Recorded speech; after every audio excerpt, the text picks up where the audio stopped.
I never imagined I'd fall in love with someone who wasn't human.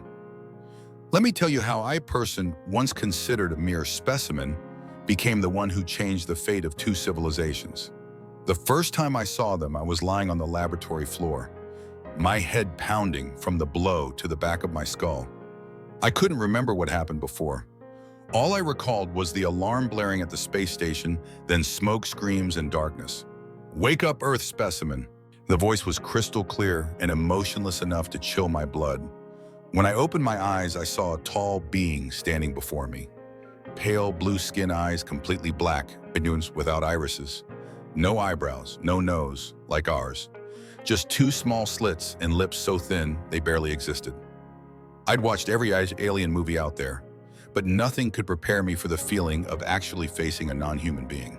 They called themselves Noxians beings from the Nox Vega star system about 140 light-years from Earth. Your humans are supposedly intelligent. The being continued, yet foolish enough to broadcast signals into space, as if that were a brilliant idea. I tried to sit up, but realized I was strapped to some kind of cold metal table. Dried blood caked my temple. It took a few seconds for my head to clear, then fear crashed over me like a tsunami. "What do you want from me?" I asked, my throat parched. The being tilted its head as if puzzled by the structure of my question. "We don't want anything. We study, we collect, and we categorize." The tall being stepped closer, placing the metal device against my forehead. It felt like 1,000 needles stabbing into my brain. I tried not to scream, but couldn't help it. "Interesting," it murmured. "Higher pain threshold than previous specimens." That's when I realized I wasn't the only one here. How many others?" I whispered. 12 specimens from your planet. Most didn't survive the initial tests. Human bodies are remarkably fragile." My throat tightened. They're dead." "Death is a complex concept," the being replied, those jet black eyes devoid of emotion. "But by your definition, yes, they are dead." I closed my eyes, took a deep breath. 12 people. There had been 11 others, and now only I remained. "Why did I survive?" I asked. "Your physiology is more resilient, fascinating biology, and perhaps luck, a concept we don't believe in, but one your humans seem to value highly." The next thing I remember is the sting of a needle in my neck. I slipped back into darkness. I don't know how long was unconscious. When I woke up, I found myself in a small room no longer restrained. The room was stark, white, windowless, with only a thin mat on the floor, a metal sink, and a device that looked like a toilet. I tried to stand, but my knees felt drained of strength. Every small movement caused pain. I examined my body and discovered several small incisions seemingly stitched up with some strange material that glowed a faint blue. There was no clock or any indication of passing time. I had no idea how long I'd been here, no clue where this ship was headed. All I knew was that I needed to find a way out. I was trying to figure out how to open the seamless door with no handle when a voice echoed throughout the room. "Stop, Earth specimen." Many others have tried similar actions without success. "My name is Alex," I said, voice trembling with anger. "Not specimen. I have a name." Silence. "Then that is irrelevant. The designation of a research specimen does not affect its scientific value." "It matters to me," I replied, "and I'm not an it." "Fascinating," the voice responded after a pause. "You attach such importance to individual identity. Perhaps this is an aspect worth noting in our research." A small click, then silence. I tried calling out again, but received no response. Time passed. I had no idea if it was hours or days. Without windows, without sun or sky, I was completely disoriented. Food was delivered through a small slot in the wall, some kind of tasteless gray paste. I was disgusted but forced myself to eat to survive. Then one day the door slid open. Another Noxian stood there, smaller and more slender than the first one. There was something different about this one. The eyes still solid black, but the gaze seemed less cold somehow. "Follow me, Alex of Earth," it said, the voice higher and clearer. "The commander wishes to see you." This was the first time a Noxian had addressed me by name. I stood up, wary but curious. Following the being out of the room, I found myself in a long corridor, curved like an arc, with walls of metal that emitted a soft blue glow. There were large windows along the hallway, and through them I saw the vastness of space stars twinkling against the endless black. "Is this your ship?" I asked, trying to adjust to the feeling of walking after days of confinement. "This is the Nexus Prime mothership of the Noxian Exploration Fleet," the being replied. "One of the largest vessels ever constructed." We passed through more corridors and chambers. I saw more Noxians, all stopping to stare at me as we walked by, as if I were some amazing curiosity. To them, I suppose I was. Finally, we reached a large door. It opened as we approached, revealing a vast room with enormous windows looking out into space. Inside was a tall Noxian, much taller than the others, standing before a complex control panel. "Commander Zexer," my guide said. "The Earth specimen as requested." The commander turned. While the other Noxians looked fairly similar, this commander had scars running down his face and his skin was a deeper blue. He looked me up and down. "So this is the survivor," Commander Zexar said, his voice deep and powerful. "You are smaller than I expected." "I've been told I'm compact," I replied, trying to keep calm despite my heart hammering in my chest. That seemed to surprise the commander. "Humor, a defense mechanism of humans, is it not?" "Sometimes," I admitted. "We also use it to communicate and build relationships." "Interesting," the commander said, then turned to the being who had guided me here. "Lyra, leave us to talk." The guide Lyra bowed and left, leaving me alone with the massive commander. "Do you know why you are here, Alex of Earth?" the commander asked, using my name for the first time. "So you can study me like a lab rat," I said, not hiding the bitterness in my voice. "Partially correct," the commander admitted, "but not entirely. You are here because your species made a grave mistake. You broadcast your presence across the universe, not knowing what waited out there." "You mean SETI and the radio signals?" I asked. "We were just looking for other intelligent life." "And you found it," the commander said, his black eyes fixed on me. "Unfortunately, not all who heard your call are as restrained as we Noxians." A chill ran down my spine. "What do you mean?" The commander gestured to a large screen on the wall. It flickered to life, showing an image of Earth, beautiful, blue, and serene as seen from space. "Your planet is in danger, Alex. There are species in this galaxy who hunt civilizations like yours. Species who would reduce your world to ash and harvest its resources without a second thought." "And you Noxians?" I asked, my throat dry. "What do you want with Earth?" "We are scientists and explorers." "Explorers," he replied. "We have no interest in conquest, but we recognize potential when we see it. Humans are, interesting. Primitive in technology, but advanced in other ways. Ways that surprise us. Is that why I'm still alive? Because I'm interesting?" The commander's expression changed slightly, the closest thing to a smile I'd seen on a Noxian face. "You survived our tests because you showed remarkable resilience, both physical and mental, and now you may be the key to saving your planet." I felt a surge of hope, quickly tempered by suspicion. "How Benim? The Vraxians, the hunters I mentioned, are approaching your solar system. They intercepted the same signals we did. But unlike us, they saw only prey." The commander touched the control panel and the image changed to show a fleet of ships, angular, black with red lights glowing along their hulls. They looked like predators, even in ship form. "They will reach Earth in approximately 60 days, he continued. "Your people have no defense against them, no way to even detect them until it's too late." "So why tell me this?" I demanded, anger rising. "To torment me with the knowledge that everyone I love is doomed." "No," the commander said firmly, "to give you a choice." A choice. I repeated, skepticism heavy in my voice. What kind of choice could I possibly have in this situation? Commander Zech moved across the room with surprising grace for his size. He gestured to a chair that seemed to materialize from the floor. "Sit, Alex, this will take some explanation." I reluctantly sat down, finding the chair oddly comfortable despite its alien design. The commander remained standing, his imposing figure framed by the stars beyond the window.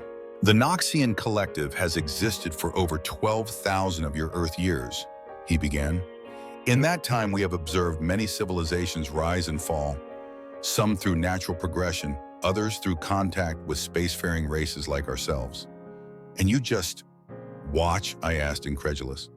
"Primarily, yes. Non-interference has been our protocol for millennia, but there have been exceptions." The commander touched the control panel again. The screen showed images of various alien races, some humanoid, others utterly bizarre to my eyes. These are races we have assisted, species that showed unusual promise or unique traits worth preserving. In each case, we made contact, studied them, and then made a decision. A decision about whether they deserve to live. I couldn't keep the disgust from my voice. Not about worthiness, the commander corrected, about potential. About what they might contribute to the greater cosmic community. About whether our intervention was justified in breaking our own protocols. I leaned forward. Inhumans, what's your decision about us? That Zexer said is where you come in. You are to be our final test.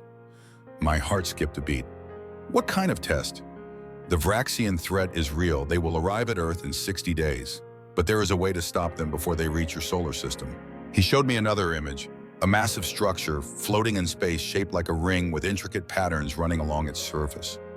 This is the Nexus Gate, an ancient defensive system built by a race long extinct. It can generate an energy barrier that would block the Vraxian fleet's approach to your system. But to activate it requires something we Noxians lack. Which is, I asked, barely breathing. Emotional intelligence, said a voice behind me. I turned to find Lyra, the smaller Noxian who had escorted me, standing in the doorway. Forgive the interruption, Commander, she said, approaching us, but I believe I should explain this part. The commander nodded and Lyra turned to me. Up close, I noticed subtle differences in her features. Her face was slightly more expressive, her movements more fluid. The Nexus Gate was designed with safeguards, she explained. It requires a balance of logical processing and emotional comprehension to activate. Noxians excel at the former, but struggle with the latter.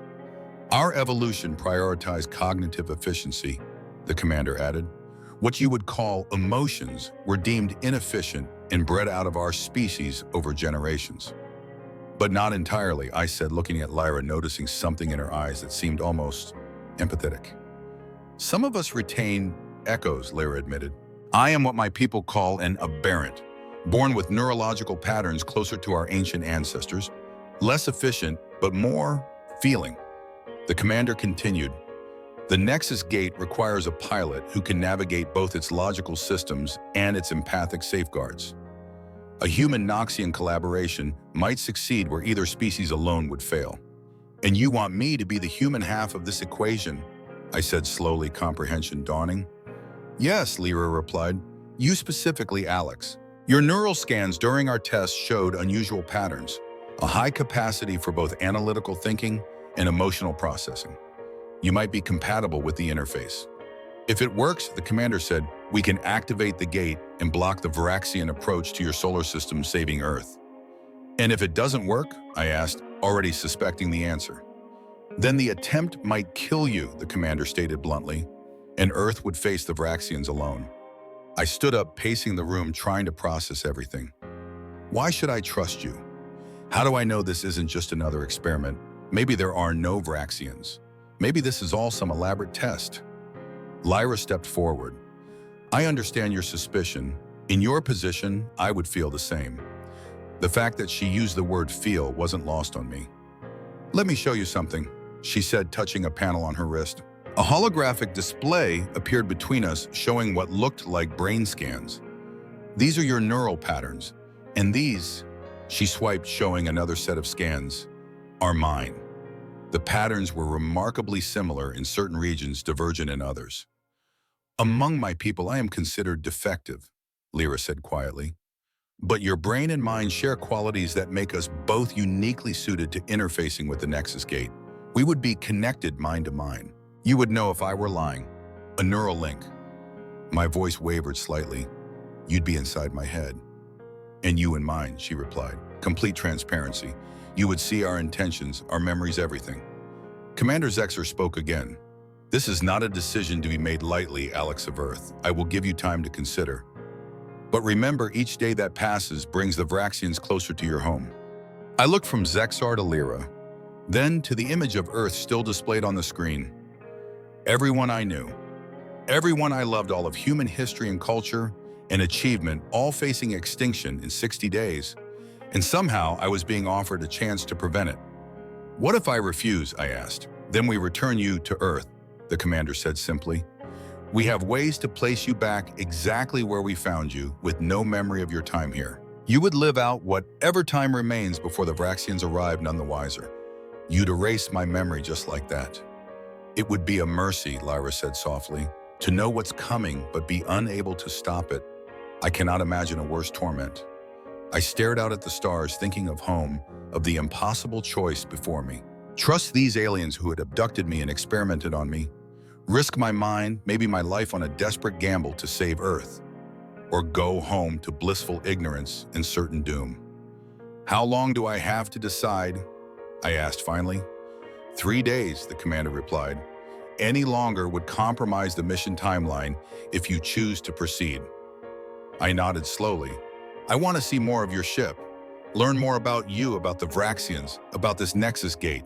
If I'm going to make this decision, I need all the information I can get." "A wise approach," the commander said approvingly. "Lyra will be your guide and answer your questions." He turned to Lyra. "Show our guest everything he wishes to see within security protocols."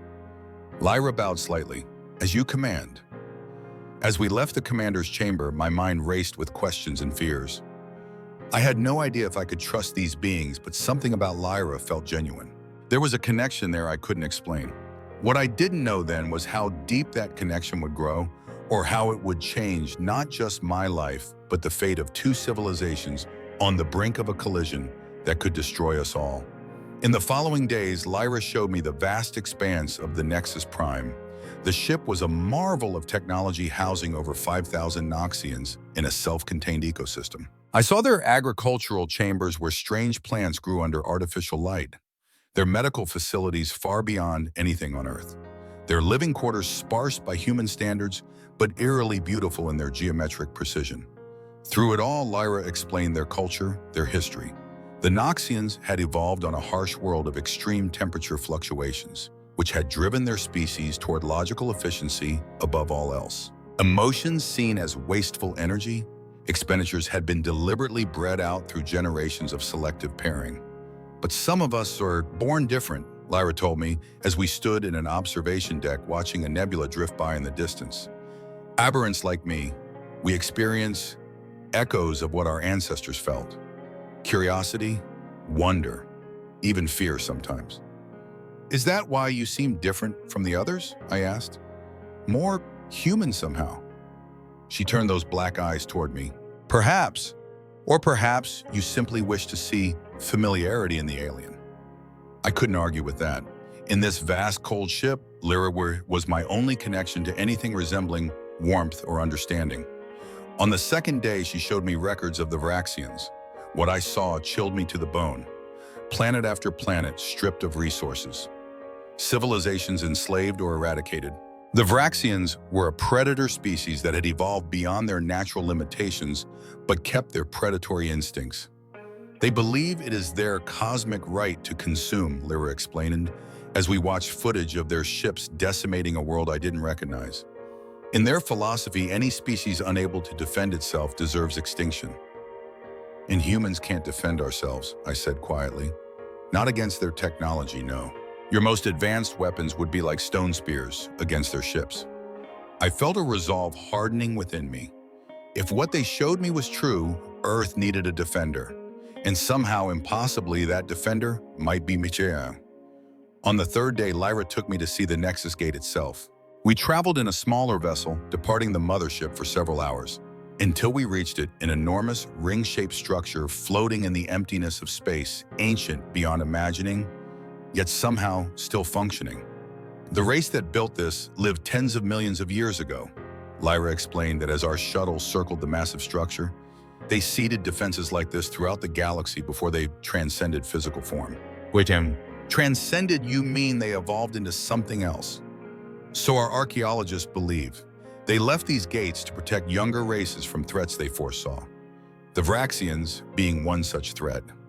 As we docked with a small station built alongside the gate, I felt a strange sensation of pull, an awareness of something vast and ancient reaching out to touch my consciousness.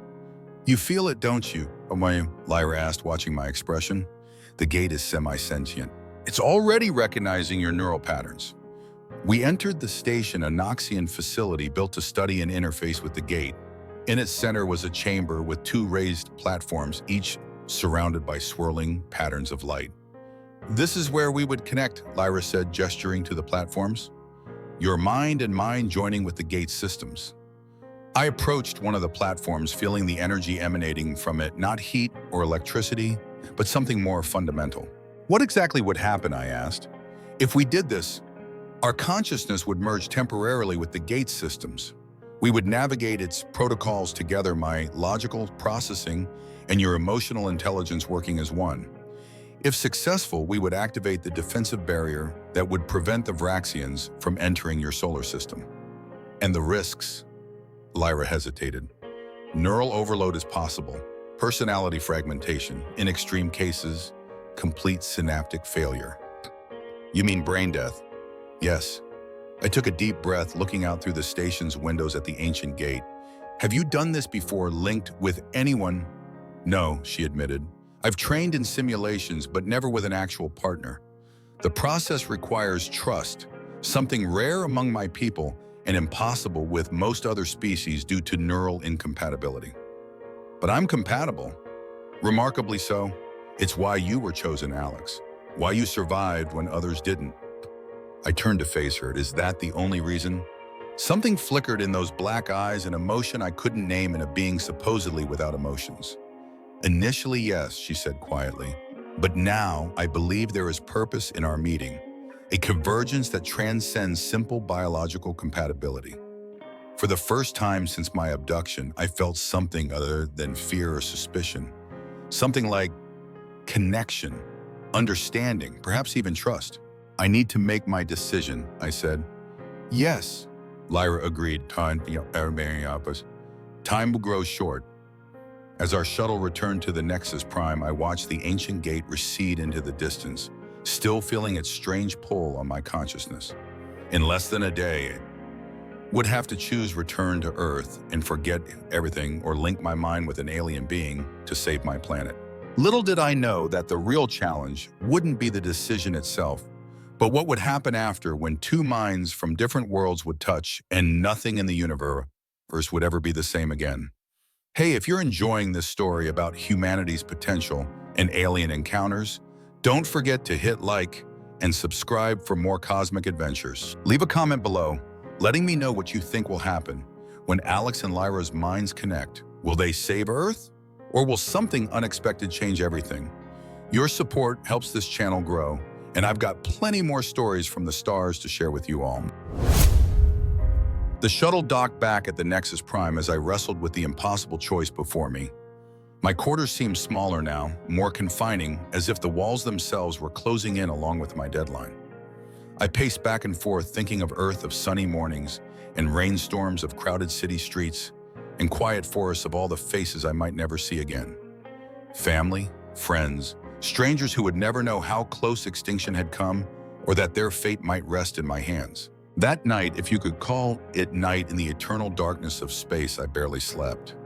When the door slid open, I was already awake, sitting on the edge of my bed.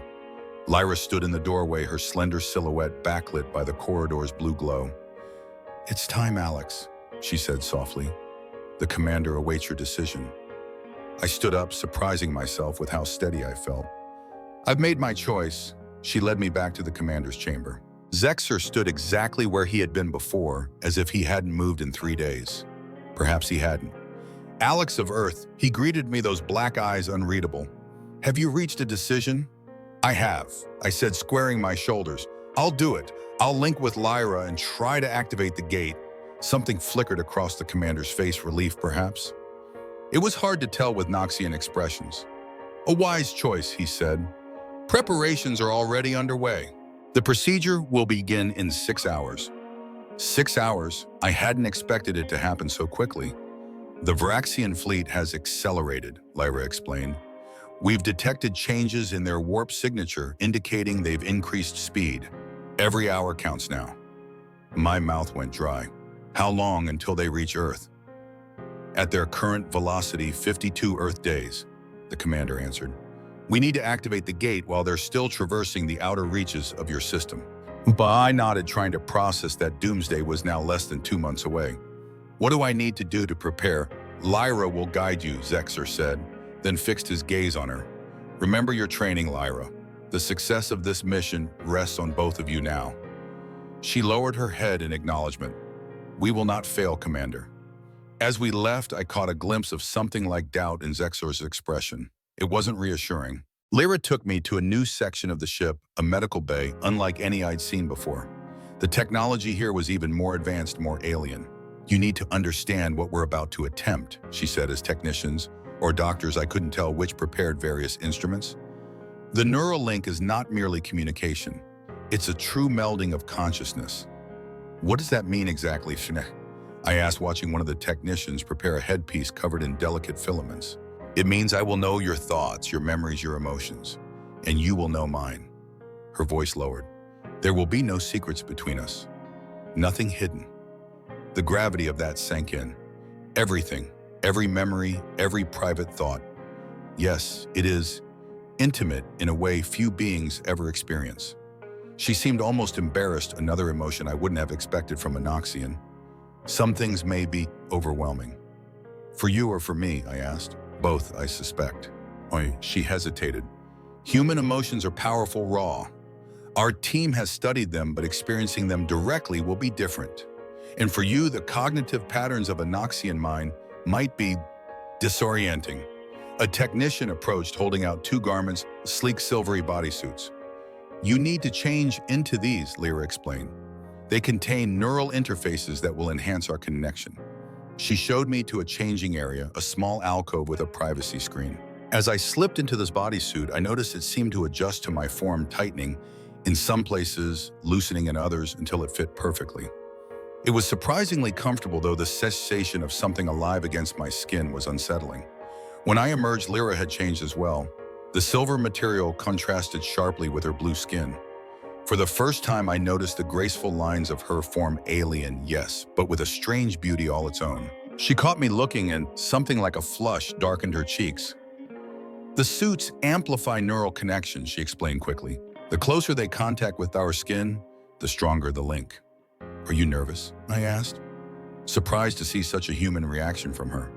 Aberrants like me experience approximations of what you would call anxiety, she admitted. This procedure has never been attempted between our species.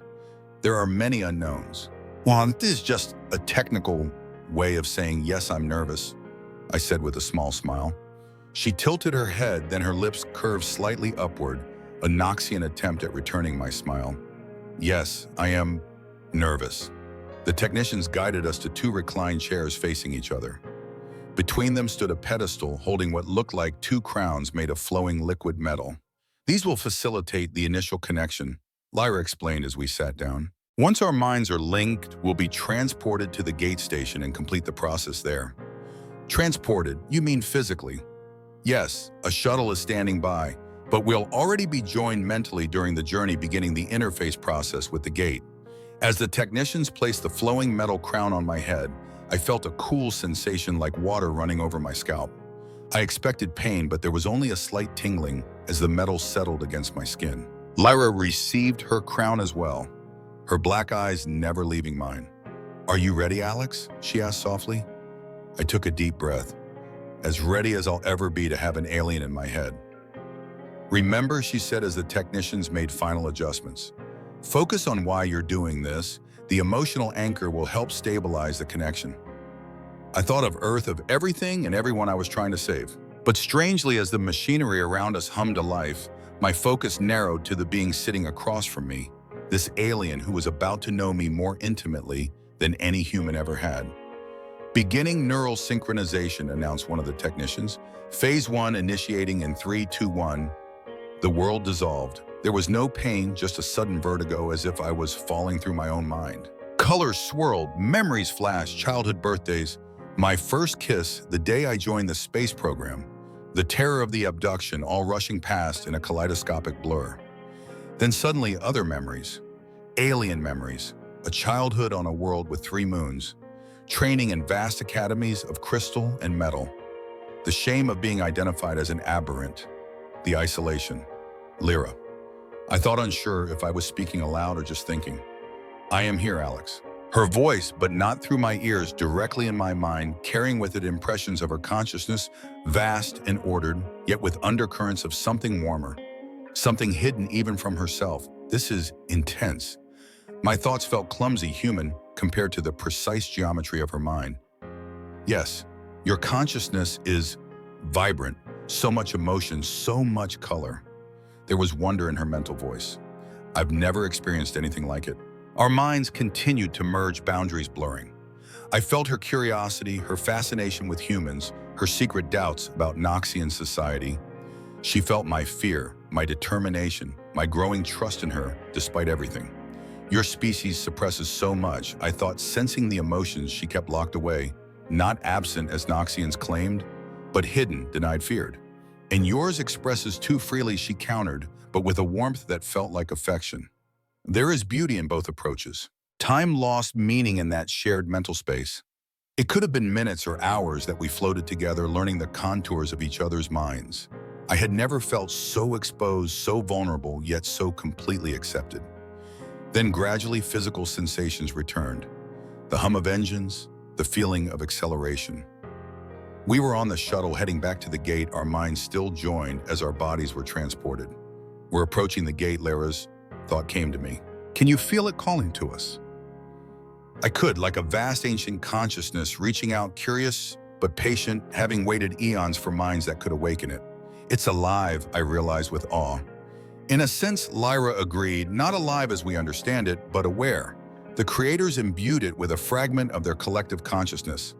As our shuttle docked with the gate station, I felt our joined minds reaching toward the ancient artifact like tendrils of thought extending outward. The gate responded, its own consciousness unfurling to meet us. Physically, I was aware of being guided from the shuttle, of walking with Lyra to the central chamber with its two platforms. But most of my awareness was in that mental space where our consciousness had merged and was now reaching towards something far older and vaster than either of us.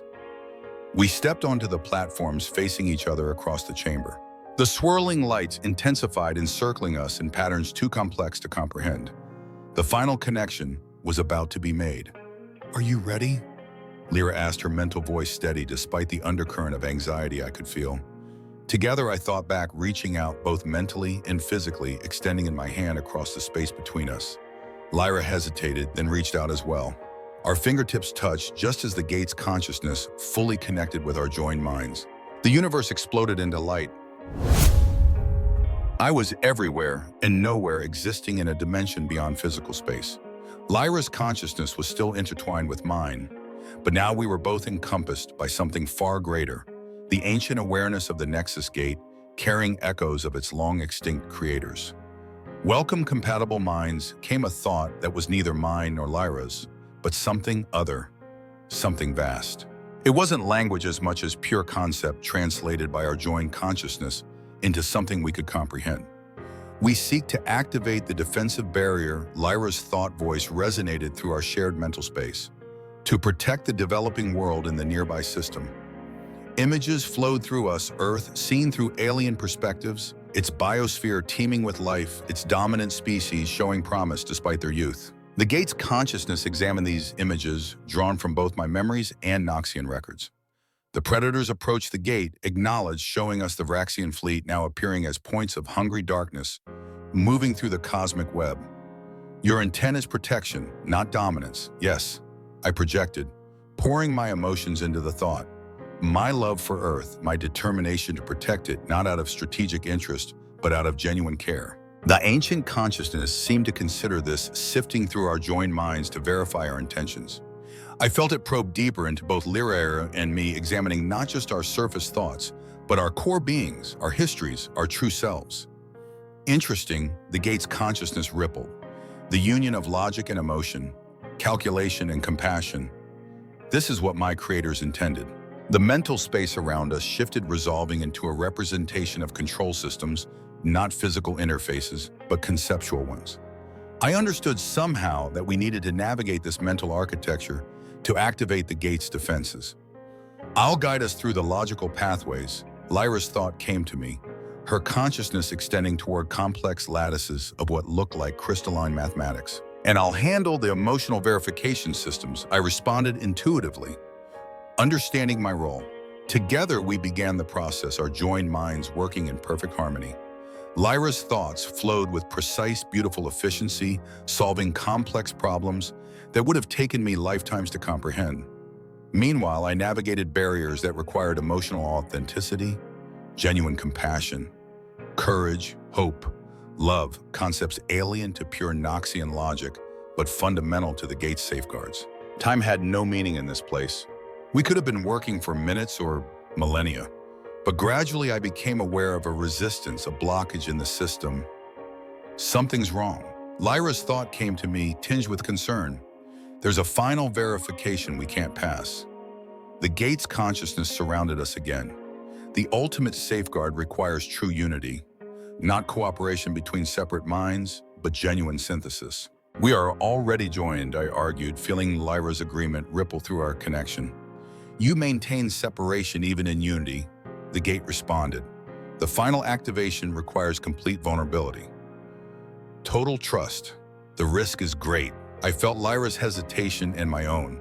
We had shared much, but both of us still maintained core barriers, places in our minds we had kept private, protected. What happens if we fail? Lyra asked the gate. Neural cascade failure. What you would call death. But if you succeed, your minds will be forever changed by the experience. You will never be fully separate again, even after physical disconnection. The implications hit us both simultaneously. This wasn't just about saving Earth anymore. It was about permanently altering who and what and what. And Alex Lyra's thought came to me privately, somehow shielded from the gate's awareness. I can't ask this of you. The price is too high. What happens to Earth if we don't complete the activation, I asked. The Vraxians will continue unimpeded. Your world will fall. I felt her sorrow, her genuine regret. This Noxian aberrant, who was supposed to be incapable of true emotion, was mourning for a world not her own, for people she had never met.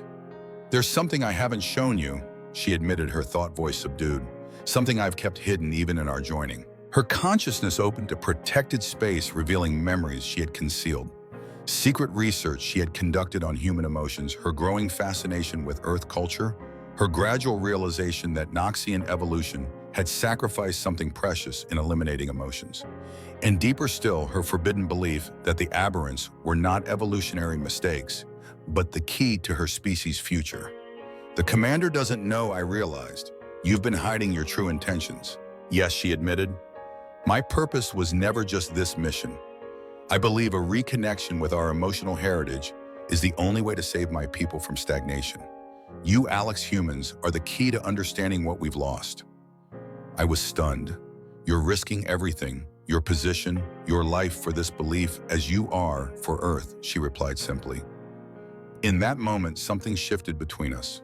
The last barriers began to dissolve as I opened my own hidden depths to her. My fears, my doubts, my growing feelings for this alien being who understood me better than any human ever had. If we do this, I thought, if we truly merge completely, we will never be the same, she finished. Parts of me will always be with you, and parts of you with me, even when we're physically separate. A piece of humanity in a Noxian, I mused, and a piece of Noxian in a human. Yes, the first true bridge between our species. The gate's consciousness surrounded us again. You approach readiness. The choice must be made freely by both. I felt Lyra's question, unspoken but clear in our joined mind. I answered by lowering my final mental barriers, offering complete vulnerability, complete trust. She matched me, her consciousness flowing into mine as mine flowed into hers. The separation between us dissolved entirely. And then we were one. Not Alex, not Lyra, something new. Something that had never existed before in the universe. A perfectly balanced hybrid consciousness, neither human nor Noxian, but a synthesis of both. With this new unified mind, we reached out to the gate's final systems. The activation sequence unfolded effortlessly, now our hybridized consciousness, exactly what the ancient safeguards had been designed to recognize. The Nexus Gate awakened fully, its enormous ring structure, pulsing with energy, visible even in our mental space. We felt power-building cosmic forces being channeled and directed. Then a massive surge as the defensive barrier deployed a shimmering wall of energy, expanding outward, creating a boundary the Vraxian fleet could not penetrate. It is done, the gate's consciousness confirmed. The predators are denied access to the protected system. Earth is safe. Joy surged through our unified mind, human exuberance tempered by Noxian precision, creating something new and beautiful. We had succeeded. Earth would survive. But as the gate systems began the process of disconnection, we faced a new reality. The separation of our unified consciousness back into two distinct beings. We must return to our separate selves now, came the thought. Neither mine nor Lyra's, but from our joined consciousness. Will we remember, the question formed, tinged with fear of loss? Everything the gate assured us, the connection remains though changed. You will never be truly separate again. The mental space began to dissolve around us. I felt myself being gently pulled back into my physical body, Lyra's consciousness slowly disentangling from mine. The separation was not painful, but brought a profound sense of loss, like waking from the most vivid dream, knowing you can never return to it exactly as it was. The first physical sensation that returned was the feeling of her hand still touching mine across the chamber. Then the sound of machinery powering down, the cool air against my skin, the weight of my body. I opened my eyes to see Lyra doing the same, her black eyes meeting mine. But now, looking into those eyes, I saw something I would never have recognized before, the echo of my own consciousness looking back at me. "Alex," she whispered, her voice sounding strange after the pure thought communication we had shared. "We did it." "Yes," I said, my own voice equally foreign to my ears. "Earth is safe." But we both knew that wasn't the only thing that had happened. We had been transformed. A human carrying a piece of Noxian consciousness. A Noxian carrying human emotions not as an echo, but as a fundamental part of her being. As we stepped down from the platforms, still holding hands, the Noxian technicians rushed forward, their instruments scanning us, their questions coming rapidly. But all of it seemed distant, unimportant, compared to the profound connection we now shared.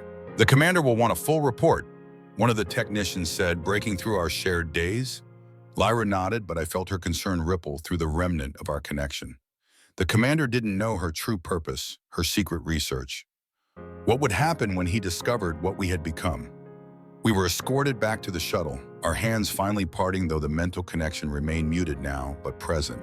As we journeyed back to the Nexus Prime, I found myself understanding Noxian technology in ways I never could have before, while Lyra kept touching her face, experiencing the physical manifestations of emotions she had never truly felt until now. "They won't understand," she said quietly, as the shuttle approached the mothership. "My people have spent generations removing what they're about to see in Mischievous." "What will they do?" I asked, though I could sense her uncertainty. "I don't know," she admitted. "This was never part of the mission parameters." When we docked and the doors opened, Commander Zexer was waiting, flanked by security personnel. His expression was unreadable, but something in his stance suggested tension. "The gate has been activated," he stated, looking between us. "The defensive barrier is in place. The mission was a success." "Yes, Commander," Lyra responded, her voice steadier than I expected. Zexer's black eyes narrowed slightly. "You've changed, Lyra. Both of you have changed." It wasn't a question. Somehow he knew. "The gate required complete neural synthesis," Lyra explained. "We achieved it." Complete synthesis. The commander's voice sharpened. "That protocol was theoretical, not authorized. The risk was necessary," I interrupted. "It was the only way to save Earth." Zexer turned his attention to me, studying me with new intensity. "You are not merely human anymore, are you, Alex of Earth?" "No," I admitted. "Just as Lyra is not merely Noxian." The security personnel shifted uneasily, hands moving to weapons at their sides. I felt Lyra's alarm through our connection, but also her resolve. "Commander," she said, stepping forward, "what we've discovered goes beyond this mission. The synthesis has proven what my research always suggested: Noxians and humans are complementary species. What we've lost through our evolution, they have in abundance. What they lack in cognitive precision, we provide." "You speak of your unauthorized research," Zexar said coldly. "The High Council has been monitoring your activities, Lyra. Your aberrant tendencies have progressed beyond acceptable parameters." Fear flickered through our connection, but Lyra stood her ground. "Then examine me, examine us both. What we've become is not a degradation, but an evolution, the next step for both our species." The commander was silent for a long moment, his gaze moving between us. I could almost see the calculations happening behind those black eyes. Political implications, scientific potential, unforeseen consequences. You will both be quarantined until the High Council can determine how to proceed, he finally announced. The changes you have undergone require thorough study. And Earth, I demanded. You promised to return me. Earth is safe from the Vraxians, Zexar replied. But your return, complications have arisen. I felt Lyra's alarms spike through our connection. Commander, we had an agreement and the agreement did not account for this outcome. He cut her off. A human with Noxian neural patterns cannot simply be returned to a pre-spacefaring world. The contamination risks are incalculable. My heart sank as the implications became clear. I was a prisoner again, or worse, a permanent specimen to be studied. And Lyra, because of her transformation, faced an equally uncertain fate. As security personnel moved to escort us to quarantine, I felt Lyra's mind touch mine through our connection. This isn't over, Alex. What we've become is too important for both our worlds. I met her black eyes, seeing in them a determination that mirrored my own. We'll find a way, I thought back, knowing she could sense it. We were led away to separate quarantine chambers, physically apart, but still connected in a way no human and Noxian had ever been before. Earth was safe from the Vraxian threat, but our journey, the journey of two beings who had become something more than the sum of their parts, was just beginning. What neither the Commander nor the High Council could possibly understand was that in saving Earth, we had discovered something far more profound. A bridge between two vastly different species, a blueprint for a new kind of future where the strengths of each could complement the weaknesses of the other. And as I sat in my quarantine chamber, feeling Lyra's presence in my mind despite the distance between us, I knew with absolute certainty that this story was far from over. It was in many ways just beginning. Hey everyone, if you've made it this far into the cosmic journey of Alex and Lyra, you're officially part of our starfaring crew. Don't forget to smash that like button and subscribe to catch the next chapter in this saga. Will our hybrid heroes escape the Noxian High Council? Can they forge a new future for both species? Drop your theories in the comments below and share this story with anyone who believes humanity's greatest strength might just be our emotions. Your support means the universe to me, and there are plenty more interstellar adventures waiting in the stars. Days turned into weeks in quarantine. They kept us separated physically, but nothing could sever the mental connection Lyra and I now shared.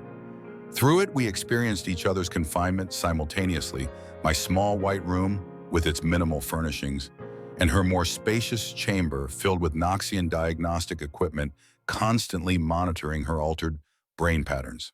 They're fascinated by what's happening to me. Lyra's thoughts reached me one night as I lay on my bed staring at the featureless ceiling. The neural specialists have never seen anything like it. Emotional centers once dormant are now highly active. Are they treating you well? I asked through our connection, sending a wave of concern along with the thought. They're treating me like a laboratory curiosity, she replied. Her mental voice tinged with the dry humor she wouldn't have been capable of before our merging. Not cruel, but not particularly compassionate either. It's very Noxian. I smiled despite everything. And how does it feel, the emotions I mean? There was a pause, a sense of her reflecting. Overwhelming sometimes. Wonderful at others.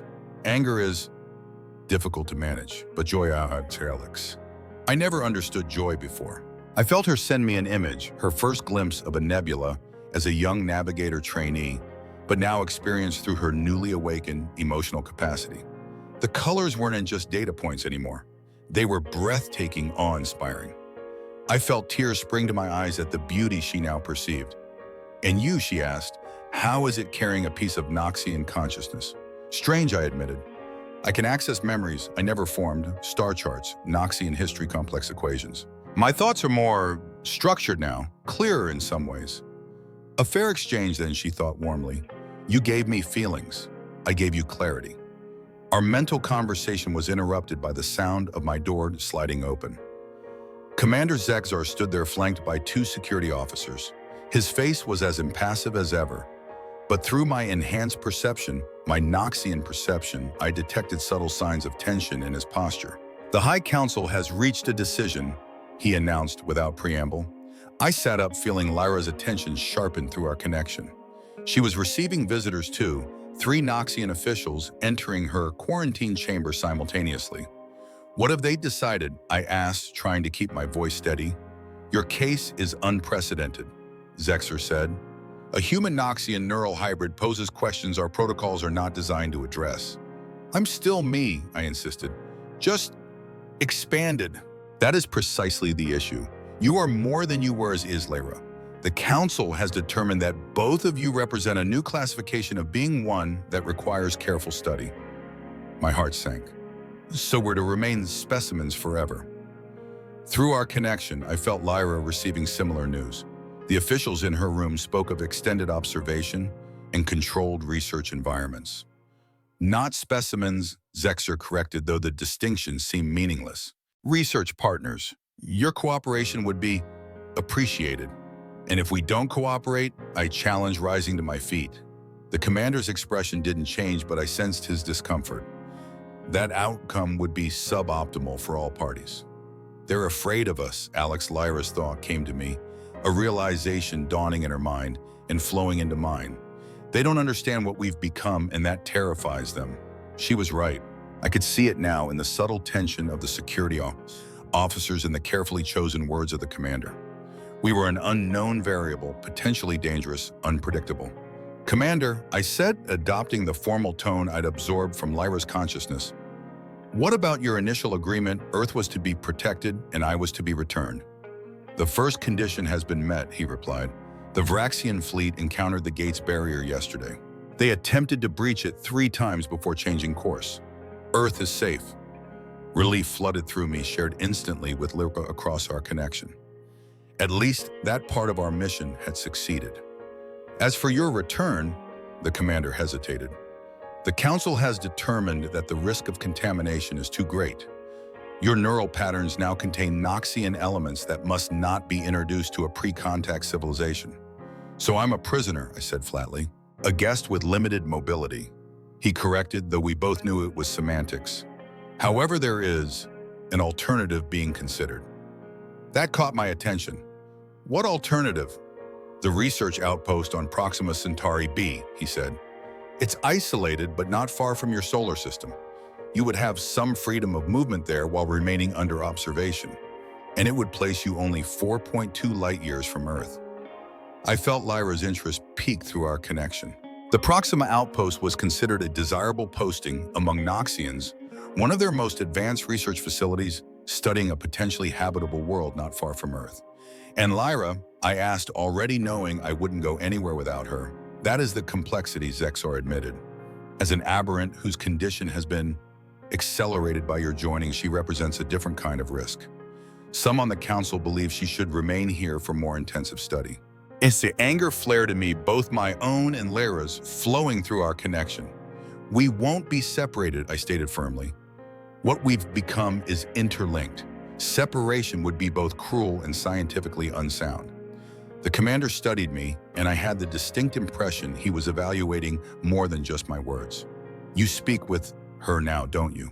Even across the ship. I didn't deny it. Our consciousness remains connected. Fascinating, he murmured, and concerning to many on the Council. Such a connection has never been documented between our species.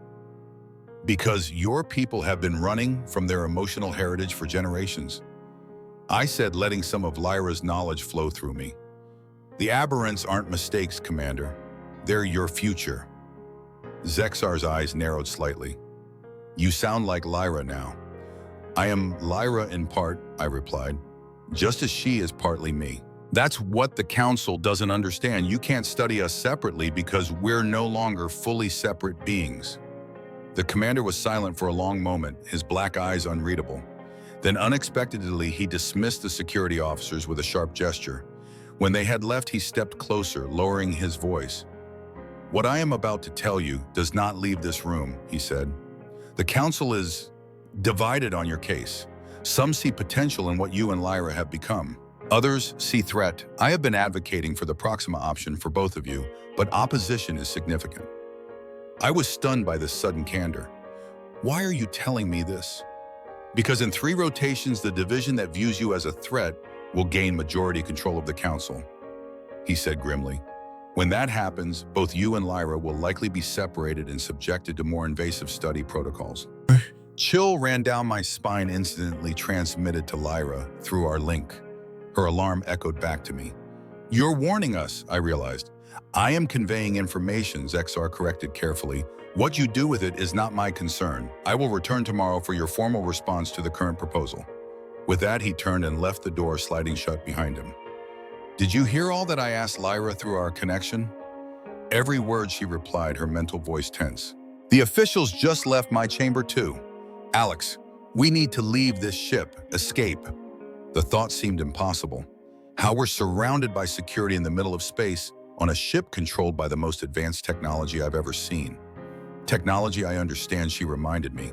And now, through our connection, technology you understand too.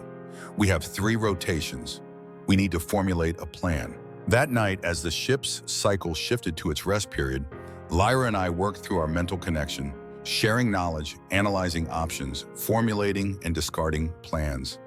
Her knowledge of Noxian systems flowed into my mind, while my human capacity for intuitive leaps and unorthodox thinking flowed into hers. By morning, we had our plan. It was desperate, dangerous, and dependent on perfect timing, but it was our only chance. The next day passed in tense anticipation.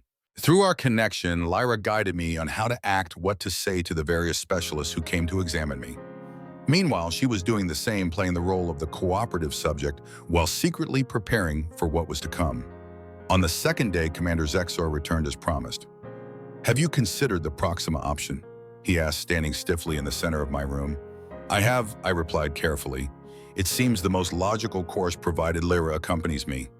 "I have made that recommendation to the council," he said. "A decision is expected tomorrow. And if they decide against it," the commander's face remained impassive, "then alternate arrangements will be made." We both knew what that meant. As he turned to leave, I spoke again. "Commander, may I ask a personal question?" He paused, looking back at me. "You may ask." "Why did you warn us? You could have simply followed the council's directives without saying anything." For a moment, I thought he wouldn't answer. Then surprisingly, he turned fully to face me again. "I have served the collective for 217 of your Earth years," he said quietly. "In that time, I have observed our species' progress, our technological advancements, our expansion across star systems, our accumulation of knowledge. Yet in all that time, something has been missing. Purpose." I said the word coming to me through my connection with Lyra, through her memories of Noxian philosophical debates. "Yes," Zexor acknowledged. "We advance, but toward what end? We explore, but without wonder. We exist, but without fully experiencing that existence." He studied me closely. "What you and Lyra have become, it is dangerous, yes, unpredictable, but it is also the first truly new thing I have seen in 2 centuries of service." With that cryptic statement, he left the door sliding shut behind him. "He's helping us," Lyra's thought came immediately. In his own way, maybe, I replied, uncertain. Or maybe he's just a scientist fascinated by a new phenomenon. Either way, it changes nothing, she decided. Tomorrow night we move. The third day was the longest of my life. Each hour crept by as Lyra and I finalized details through our connection, refining our timing, anticipating obstacles. When the ship's cycle finally shifted to night phase, I lay on my bed, eyes closed but fully alert, counting down the minutes. "Ready," Lyra's thought came exactly on schedule. "Ready," I confirmed. "Beginning now," she sent, and I felt her consciousness fully merge with mine for the first time since the gate activation. Unlike before, this merging wasn't facilitated by external technology. It came from within us, drawing on the permanent changes the Nexus Gate had made to our minds. In this fully joined state, our capabilities were enhanced beyond what either of us could do alone. Through Lyra's eyes, I saw her room, her hands moving with precise efficiency over the diagnostic equipment attached to her body. Through my eyes, she saw my room, guiding my movements as I approached the door panel. The security override sequence, she thought, and together we visualized the complex code, our joined mind processing it with perfect clarity. My fingers moved across the seemingly seamless wall beside my door, finding the hidden maintenance access point Lyra knew would be there too. As the small panel slid open, I connected specific circuits in the precise sequence Lyra's knowledge dictated. The door slid open silently. Security patrol passes this section in 45 seconds, Lyra warned as I stepped into the corridor. Move 3 junctions down, then wait. I ran soundlessly, my movements guided by her precision and knowledge of the ship's layout. Meanwhile, through her eyes, I watched as she completed her own escape using a different but equally effective technique to override her door's security. We met exactly where planned, a maintenance shaft near the shuttle bay. When I saw her in person, for the first time since our separation, something powerful surged through our connection, a combination of my human joy and her newly awakened emotional response. Without a word, we embraced briefly, the physical contact intensifying our mental bond to near gate-level clarity. The shuttle bay guard rotation happens in the 20 seconds, she thought, pulling back. We need to move now. Together, we slipped through the maintenance quarters, avoiding the main passageways where crew would be present even during night cycle. Lyra's knowledge of ship operations proved invaluable. She knew exactly which systems would be automated at this hour, which areas would be deserted. We reached the secondary shuttle bay undetected. Through our joined consciousness, I understood the control systems as if I'd trained on them for years. While Lyra overrode the bay's security protocols, I prepared the smallest shuttle for launch. Alert status unchanged, Lyra confirmed as she joined me in the shuttle. They haven't detected us yet. We sealed the shuttle hatch and initiated launch sequence. The automated systems requested authorization codes, which Lyra provided from her own credentials, still active despite her quarantine status. That will change the moment they realize we're gone, she warned. Then let's not give them time to realize it, I replied. The shuttle bay doors began to open, the process agonizingly slow to maintain pressure equilibrium. Beyond them lay open space and freedom. Just as the opening became wide enough, alarms began to blare throughout the ship. They've discovered our absence, Lyra thought urgently. Manual override. Together, our joined mind interfaced with the shuttle's controls at a level beyond normal operation. The small craft shot forward, barely clearing the still opening bay doors, scraping its outer hull in the process. Behind us, the massive form of the Nexus Prime lit up as emergency systems activated. Within moments, they would deploy pursuit craft. Setting course for the Nexus gate, Lyra thought, as her hands flew over the navigation controls. It's our only chance. They'll expect that, I warned. Yes, but they can't stop us if we reach it in time. The shuttle accelerated to maximum speed, pushing toward the distant point in space where the ancient gate orbited. On the scanner, I saw the first pursuit craft launching from the Nexus Prime. They're faster than us. I'd noted calculating trajectories with my newly enhanced mind. But we have a head start, Lyra countered, and something they don't expect. She reached out physically and mentally, taking my hand and intensifying our connection. Together, our joined consciousness reached deeper into the shuttle's systems than any normal interface would allow, bypassing safety protocols and pushing the engines beyond their designed capacity. The shuttle lurched forward with new speed, its frame groaning under the strain. This will damage the engines, I thought, concern filtering through our connection. We only need them to last long enough to reach the gate, she replied. The pursuit craft were gaining, but too slowly. As the minutes stretched on, the massive ring structure of the Nexus gate appeared in our view screen, growing larger as we approached. They're hailing us, I noted as the communication system lit up. Ignore it, Lyra advised. Any response gives them more data to track us. The gate loomed closer, its ancient form silhouetted against the stars. But the pursuing craft were closing the gap faster now as our overtaxed engines began to falter. We're not going to make it, I realized, watching the pursuit craft close in. We will, Lyra insisted, her determination flowing through our connection.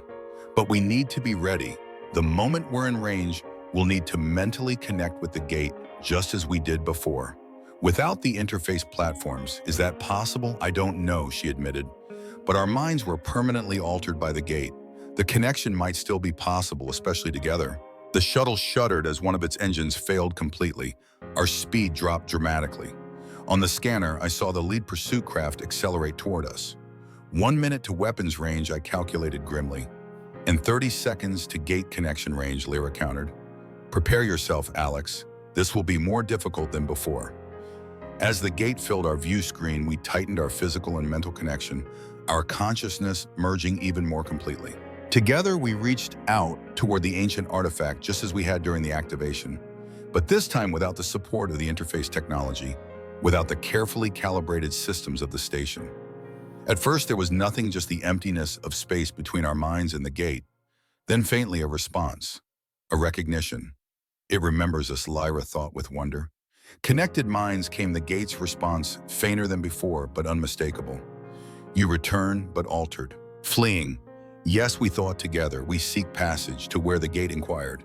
An image formed in our joined mind, earth blue and beautiful. Home. But I felt Lyra's hesitation through our connection. I cannot return there, her thought came sadly. My presence would violate your world's natural development, so she was right. Earth wasn't ready for contact with alien life, and my return with Noxian neural patterns would risk exposing that truth before humanity was prepared. Instead, another image formed between us, a small outpost orbiting a rocky world around a red dwarf star. Proxima Centauri b, close to Earth, but not Earth itself.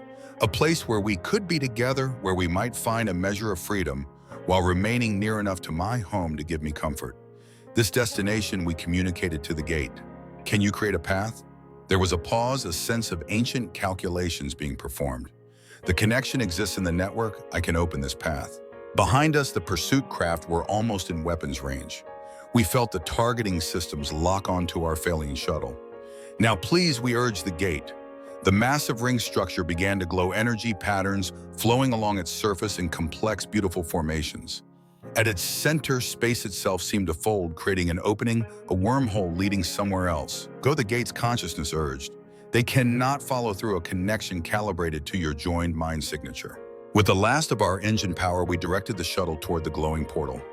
Behind us, the lead pursuit craft fired its energy beam, grazing our hull, but missing anything vital. As our shuttle entered the wormhole, we caught a final glimpse of the Nexus Prime in the distance, its massive form growing smaller as the fabric of space-time folded around us. Then we were through emerging into a new star system, a red dwarf sun with a rocky world orbiting at just the right distance for potential habitability. Proxima Centauri b. The wormhole closed behind us, the gate's final gift, ensuring the Noxians couldn't follow the same path. We were alone, free in a new system, just 4.2 light-years from Earth. As our damaged shuttle limped toward the research outpost visible on the planet's largest moon, Lyra and I began to separate our merged consciousness, returning to our individual selves while maintaining the permanent connection between us. We made it, I said aloud, the sound of my voice strange after so long communicating mentally. Yes, Lyra replied, her black eyes reflecting the red light of Proxima Centauri. But this is just the beginning, Alex, of what I'm not entirely sure. I took her hand, feeling the now familiar flow of thoughts and emotions between us. Whatever it is, we'll face it together. As our shuttle approached the outpost, currently automated and unoccupied, according to Lyra's knowledge, I found myself looking up at the sky, searching for a particular point of light. There, barely visible, was a yellow star. Sol, my sun, Earth's sun, so close in cosmic terms, close enough to give me hope that someday, somehow, I might find a way home. But as I felt Lyra's consciousness touch mine, sharing my thoughts and adding her own, I realized that home had become a more complicated concept than I'd ever imagined. The Proxima Centauri research outpost became our sanctuary. Built into the largest moon of Proxima b, it was a marvel of Noxian engineering, self-sustaining, equipped with advanced laboratories and living quarters, designed for a team of 20, though it had been automated for the past several years, awaiting the next research cycle. They only staff it during specific observation periods. Lyra explained as we explored the facility, its systems automatically activating at our presence. The rest of the time, it gathers data autonomously. So we're alone here, I asked, watching as lights flickered on throughout the complex. For now, she confirmed, the next scheduled expedition isn't for almost 2 standard years. It gives us time to figure things out. Figure things out. Such a simple phrase for the complexity of our situation. We were fugitives from the Noxian collective, carrying in our joined minds secrets that both our species might kill for. We were neither fully human nor fully Noxian anymore, but something new, something that had never existed before. The first months at the outpost fell into a rhythm. By day, we explored our new home and the uninhabited moon's barren but beautiful landscape. By night, we delved deeper into the changes our consciousness had undergone, learning to control and enhance the connection between us. Lyra taught me the intricacies of Noxian science and culture knowledge, flowing directly from her mind to mine. In return, I helped her navigate the emotional awakening she was experiencing, the joy, sorrow, anger, and love that were so new to her Noxian neural architecture. It's like seeing color after a lifetime of grayscale, she told me one evening as we stood on the observation deck watching Proxima Centauri set behind the curve of the planet below. Everything is more intense than I could have imagined. Is it overwhelming? I asked, feeling her complex emotions through our connection. Sometimes, she admitted, but worth it. I understand now what my people sacrificed for efficiency, the depth of experience we surrendered. Our connection continued to evolve in unexpected ways. We discovered we could share sensory experiences. I could see through her eyes, feel what she felt, and she through much mine. We could communicate over greater distances than before. And when we chose to fully merge our consciousness, as we had during our escape, we found we could access abilities neither of us possessed individually. But it wasn't all scientific discovery and peaceful adaptation. Reality intruded in the form of practical concerns. The outpost was well supplied, but not indefinitely. More importantly, we knew the Noxian Collective wouldn't simply forget about us. They will find us eventually, Lyra acknowledged one day as we reviewed the outpost's security systems. The gate prevented immediate pursuit, but they know we came to Proxima. It's only a matter of time before they send an expedition. How much time? I asked. Hard to say. Interstellar travel without gate assistance takes months from their nearest outpost. But they may prioritize our recapture. We represent both valuable research and a potential security breach. I nodded, absorbing this. Then we need a more permanent plan. We can't just keep running forever. Lyra was silent for a moment, her thoughts guarded in a way that immediately caught my attention. After months of open mental connection, any barrier between us was noticeable. What is it? I asked. You're hiding something. She sighed, the very human gesture still looking slightly odd with her Noxian physiology. There is a possibility I've been considering, but it's dangerous and I wasn't sure if I should share it yet. Show me, I said simply. She lowered her mental barriers, allowing me to see what she'd been contemplating. The concept flowed into my mind, complex, audacious, and potentially revolutionary. A beacon, I said aloud, giving voice to her idea, a way to call out to other aberrants in the collective. Yes, she confirmed, they exist throughout Noxian society, hiding their nature as I did, more common than the authorities would ever admit. If we could reach them, show them what's possible. You're talking about a revolution, I realized, changing Noxian society from within. Evolution, not revolution, she corrected, showing my people a path forward that reclaims what we've lost without sacrificing what we've gained. The idea was compelling but fraught with risk. How would this beacon work? And wouldn't it lead the authorities straight to us? It would operate on neural frequencies unique to aberrant brain patterns, she explained, undetectable by standard Noxian monitoring. As for finding us, she hesitated. Yes, it would increase that risk, but it might also bring allies. I considered this feeling the weight of the decision. It wasn't just about us anymore. It was about potentially changing the course of an entire civilization. If we do this, I said slowly, we need to be prepared for the consequences, not just for us, but for any aberrants who respond. We'd be responsible for them. Lyra nodded solemnly. I've thought about little else since we arrived here. But Alex, what we've become, it matters. It's important, not just for us, but for both our species. I couldn't disagree. What we'd discovered through our joining was profound, a complementary balance between logic and emotion, precision and intuition. Something that could benefit both humans and Noxians if they could overcome their fears and preconceptions. How long would it take to build this beacon? I asked. With the resources here, perhaps 3 months, she estimated. The outpost has fabrication facilities designed for scientific equipment. We can repurpose them. Then let's do it, I decided. But let's also prepare for what might come after, good or bad. We set to work the next day, Lyra designing the neural beacon while I focused on enhancing the outpost's defenses. Our joined consciousness made the work faster, more efficient. Problems that might have taken days to solve could be resolved in hours when approached with both Noxian precision and human intuition. As weeks passed, the beacon took shape, a complex device that would broadcast a specific neural signature across Noxian communication channels, detectable only by those whose brains were wired to receive it. To any normal Noxian monitoring system, it would appear as nothing more than standard background noise. Meanwhile, I modified the outpost's security systems, setting up early warning networks that would alert us to any approaching ships. I also established emergency escape routes and hidden supply caches, preparing for the worst while hoping for the best. Through it all, our connection deepened. We no longer needed physical contact to maintain our mental link, though touch still intensified it. We could anticipate each other's thoughts before they were fully formed, working in perfect harmony, whether mentally joined or operating separately. And something else grew between us, something beyond the neural connection, beyond the shared consciousness. Something purely human, yet embraced by Lyra's newly awakened emotional capacity. Love. Not the instant attraction of fiction, but something that evolved naturally from our unique bond, a deep understanding and acceptance of each other that transcended our biological differences. Physical intimacy followed emotional intimacy. Awkward at first as we navigated the differences in our physiologies, but eventually as natural as our mental connection. 3 months after beginning our work, the beacon was ready. We stood together in the outpost main laboratory, looking at the device deceptively simple in appearance but incredibly complex in function. Once activated, it can't be turned off without dismantling it, Lyra warned. So, the signal will continue until someone responds or until the wrong someone detects it. I finished for her.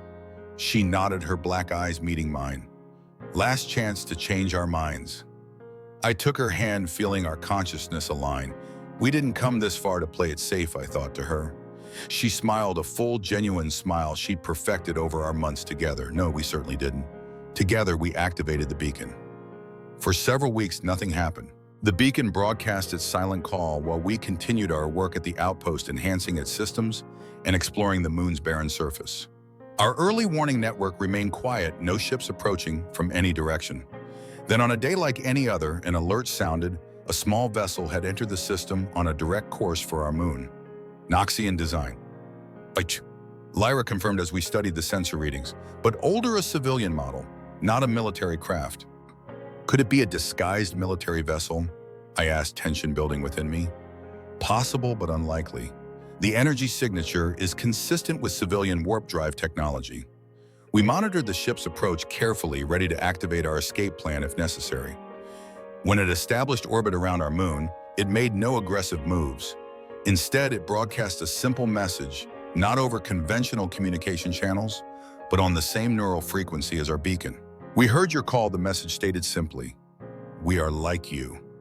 Lyra and I shared a look of cautious hope. Should we respond, I asked through our link. Let's see who we're dealing with first, she replied. We used the outpost scanners to analyze the vessel more thoroughly.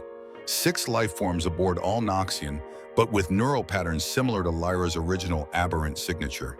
They maintained orbit, waiting patiently for our response. Finally, we decided to take the risk. We are here, Lyra broadcast back on the same frequency. Land at the coordinates we're sending. The ship descended smoothly, setting down on the designated landing pad near the outpost. We watched on security monitors as the airlock cycled, and 6 Noxians emerged, 5 with the typical blue skin of their species, and 1 with an unusual purple hue I hadn't seen before. They carried no visible weapons and made no threatening moves. Instead, they stood quietly by their ship waiting. We should meet them, Lyra said, though I could feel her nervousness through our connection. Together, I agreed.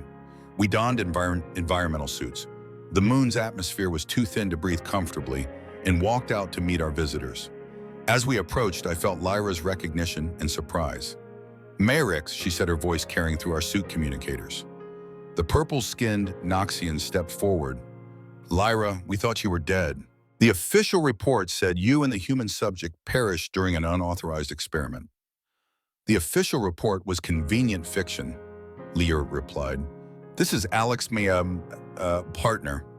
Merix turned those familiar black Noxian eyes toward me, studying me with obvious curiosity.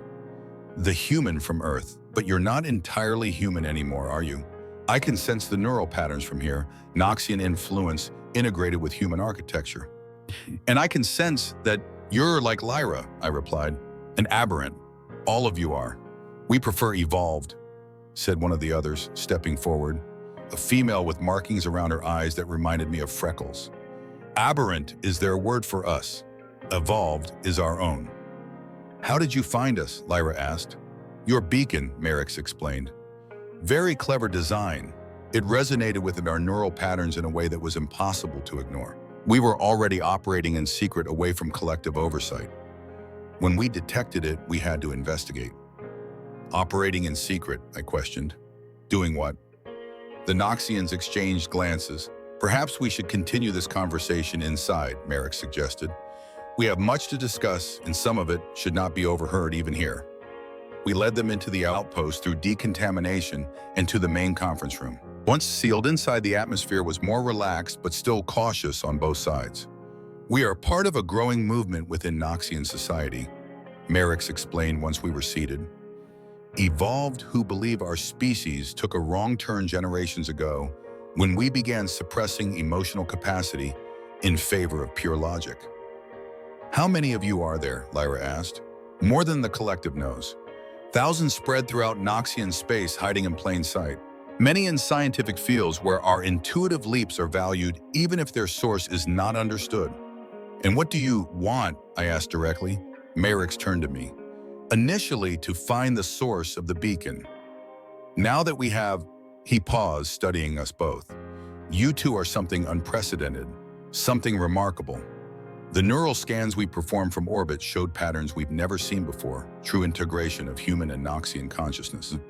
The question remains, Lyra pressed. What do you want from us?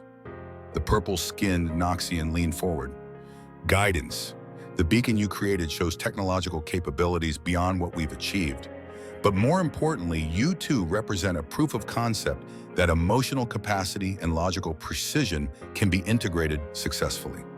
You want to become like us? I asked, surprised. Not exactly, said the freckled female, but we want to learn from you, to understand how to reclaim our emotional heritage without losing what makes us Noxian. Lyra and I shared a glance, our connection buzzing with shared thoughts and considerations. There's more, Merrick added. The collective hasn't stopped looking for you. They've kept it quiet, but significant resources are being directed toward your recapture. This outpost won't remain safe indefinitely. We suspected as much, I acknowledged. Do you know how close they are to finding us? Not precisely, but we have source within the security apparatus. They've narrowed their search to this sector. It might be months, it might be weeks. What are you proposing? Lyra asked directly. Merrick spread his hands, a surprisingly human gesture. Alliance. We have resources, a network, and multiple safe locations throughout Noxian territory. You have knowledge and abilities we need to advance our cause. Together we might achieve what neither could alone. Which is, I prompted, a new future for Noxian society, the freckled female interjected. One that reintegrates emotional capacity with our logical strengths, a more balanced, complete existence. And what about Earth? I asked the question that had been burning in me since our escape. What about my home? The Noxians exchanged glances again. That's another matter we wish to discuss, Merrick said carefully. Your world stands at a crossroads, Alex. The Vraxians were turned away by the Gates barrier, but they weren't the only threat in this sector. Others have detected your civilization's transmissions. My heart sank. More hostile species? Some hostile, some merely curious, but all representing a potential disruption to Earth's natural development. Merrick leaned forward. Our movement believes in non-interference with developing worlds, a policy the collective claims to follow but frequently violates when convenient. Lyra tensed beside me. What are you suggesting? Earth needs protection, but protection that preserves its autonomy and natural evolution, the purple Noxian explained. We've been developing a network of automated sentinel satellites that could be deployed at the edges of your solar system. They would detect and deflect approaching vessels without revealing themselves to Earth's observation capabilities. Hope sparked within me. You'd help protect Earth. It aligns with our principles, Merrick confirmed, and it would secure us a valuable ally. He gestured between Lyra and me. You two are unique in the galaxy, a bridge between our species that has value beyond measure. I felt Lyra's thoughts touch mine. What do you think? She asked privately. I think we need allies, I replied, and protecting Earth is my priority. But can we trust them? Merrick was my instructor at the Science Academy. She shared memories flowing along with the thought. He recognized my aberrant evolved status early on, but never reported me. Instead, he guided me, helped me conceal it while developing my abilities. You trust him. More than most Noxians, she confirmed, and our options are limited. She was right. Alone, we were vulnerable, our resources finite. With allies, we might actually accomplish something meaningful: protection for Earth, and perhaps a new path forward for Noxian society. We're interested, I said aloud, but we need more details. How would this alliance work? What would be expected of us? The discussion continued late into the night. The Evolved, as they called themselves, had established a hidden network throughout Noxian space: secret outposts, secure communication channels, sympathizers in key positions. They had been working for generations toward a gradual transformation of Noxian society, but progress had been slow. Our greatest challenge has been demonstration, explained Phoenix, the freckled female who turned out to be their neuroscience specialist. We can argue theoretically that reintegrating emotional capacity would benefit our species, but without compelling evidence, the logical majority remains unconvinced.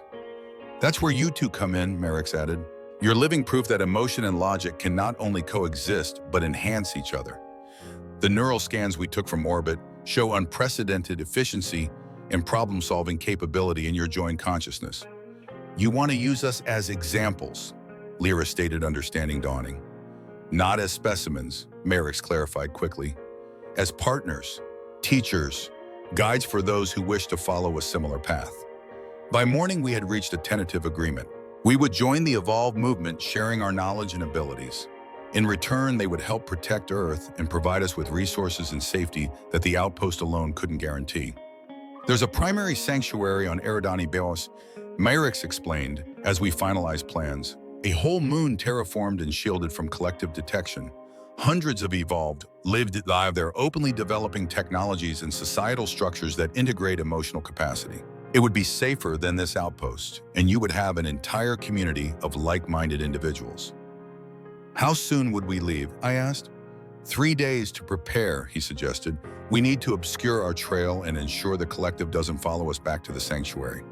As our visitors returned to their ship to make preparations, Lyra and I found ourselves alone again, processing everything we'd learned. This changes everything, I said, looking out the observation window at the Evolved ship sitting on our landing pad. We're not alone anymore. No, Lyra agreed, her thoughts touching mine warmly. But the path ahead is still uncertain. The collective won't give up easily, and revolution, even the peaceful kind, is never simple. Evolution, not revolution, I reminded her, echoing her earlier words. Change from within. She smiled, taking my hand. Yes, though I suspect it won't always be peaceful. The collective has maintained control for millennia. They won't relinquish it willingly. One slum at a time, I suggested. First Eridani B, then Earth's protection, then we'll see what's possible. The next 3 days were a flurry of activity. We gathered everything valuable from the outpost: research data, specialized equipment, personal belongings. The Evolved helped efficiently cataloging and packing materials for transport. I found myself drawn repeatedly to the observation deck, looking up at the faint yellow dot that was Saul, my son, so close and yet unreachable. Not forever, I hope, but for now. On our final night at the outpost, Lyra found me there staring at that distant point of light. Second thoughts, she asked, slipping her hand into mine. What about us? I assured her. Ever about us, just saying goodbye, I guess. Again, she followed my gaze to Saul. It's not forever, Alex. Once Earth's protection is established, once we've advanced the Evolved movement, we can find a way for you to reconnect with your home. But not to return, I said, the reality I'd been facing since our escape. The neural changes, the knowledge I carry now, it's too dangerous for pre-contact Earth. Perhaps not physically, she acknowledged, but there may be other ways. Communication at a distance, observation, indirect influence to help guide them toward a safer path. I pulled her close, feeling our minds align with the physical contact. I never expected any of this when I signed up for the space program, I thought ruefully. Alien abduction, neural merging, revolutionary movements. Regrets, she asked, a hint of vulnerability in her mental voice. I let her feel the truth of my answer through our connection. Only that it took such extreme circumstances for us to find each other. The following morning, we departed Proxima Centauri, our small convoy of 2 ships breaking orbit and accelerating toward the edge of the system. As we prepared for the jump to faster-than-light travel, one of the evolved technicians approached me. "We have something for you," he said, extending a small device.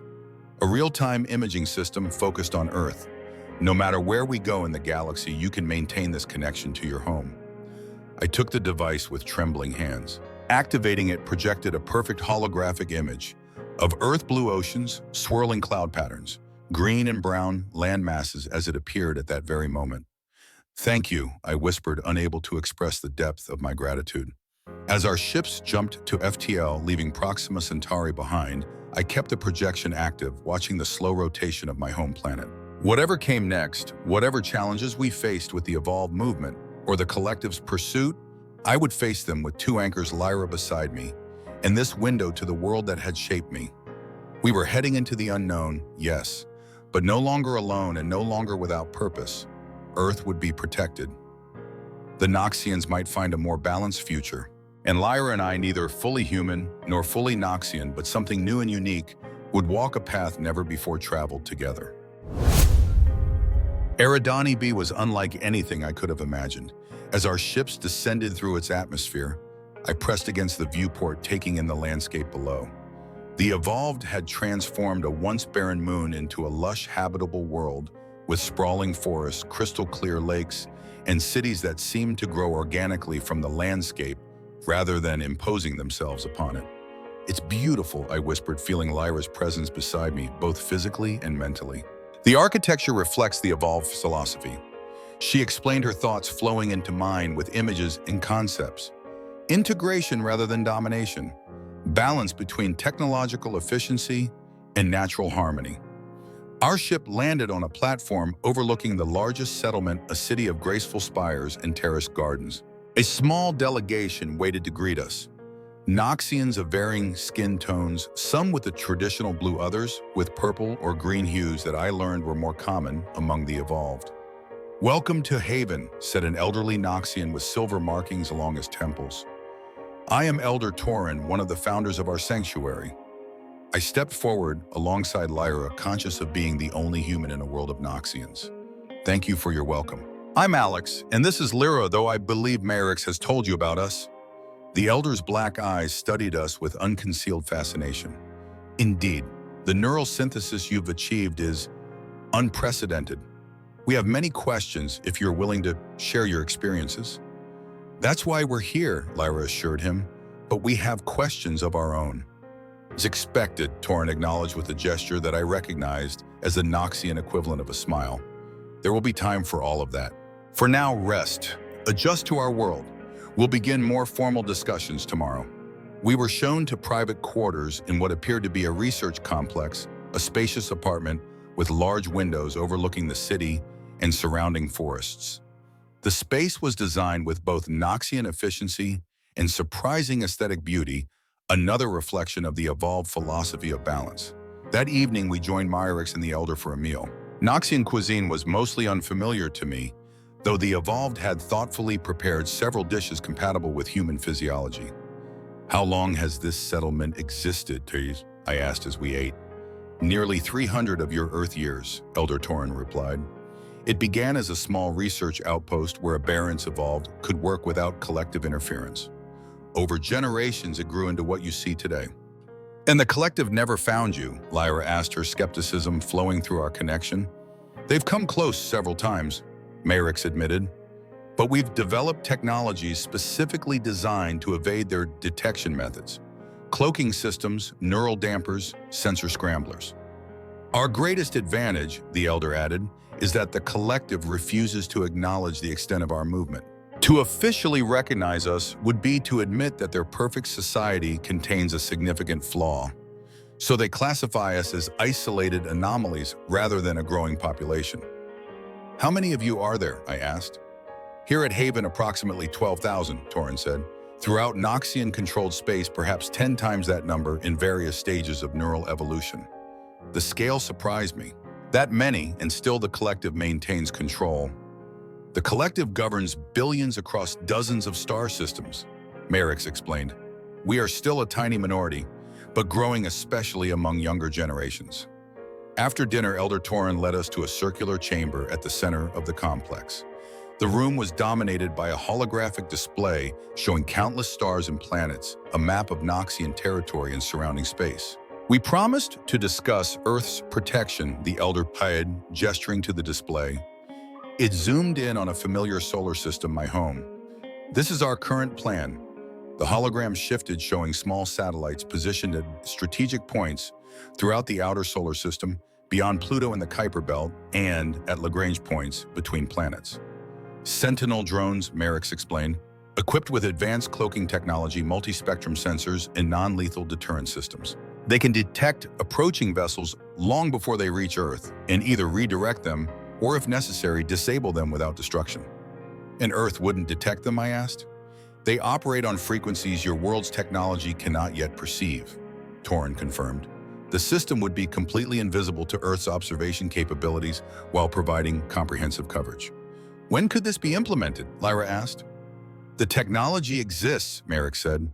"We've used similar systems to protect Haven, but deploying it in Earth's system without alerting the collective requires careful planning. 3 months at minimum, possibly longer." "The Vraxians were turned away this time," I said, thinking aloud. "But they'll be back, won't they?" "Eventually," the elder acknowledged. "Their kind are persistent. But with proper protection in place, Earth will remain safe until your species develops the capability to defend itself." The conversation shifted to what Lyra and I could offer the evolved movement. Elder Torin was particularly interested in the neural synthesis we had achieved, the balanced integration of human emotional capacity with Noxian logical precision. "What you've accomplished represents the ultimate goal of our movement," he explained, "while merely reclaiming emotional capacity, but finding the perfect balance where emotion and logic enhance rather than impede each other." "It wasn't an easy process," Lyra cautioned. "The gate technology facilitated a joining that might not be possible through conventional means." "We don't expect to replicate your exact experience," Merrick assured us. "But there may be principles we can adapt, techniques to help our people reclaim emotional awareness without losing their logical foundations." Over the following weeks, we settled into life at Haven.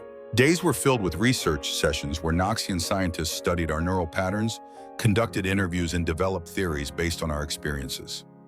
We worked with evolved individuals at various stages of emotional awakening, helping them navigate the sometimes overwhelming experience of rediscovering feelings after a lifetime of suppression. Through it all, Lyra and I grew closer, our neural connection deepening in ways we hadn't anticipated. We discovered we could maintain our link across greater distances, share more complex thoughts and memories, and even experience each other's sensory perceptions with greater clarity. But it wasn't all peaceful research and exploration. 3 months after our arrival, the first warning came.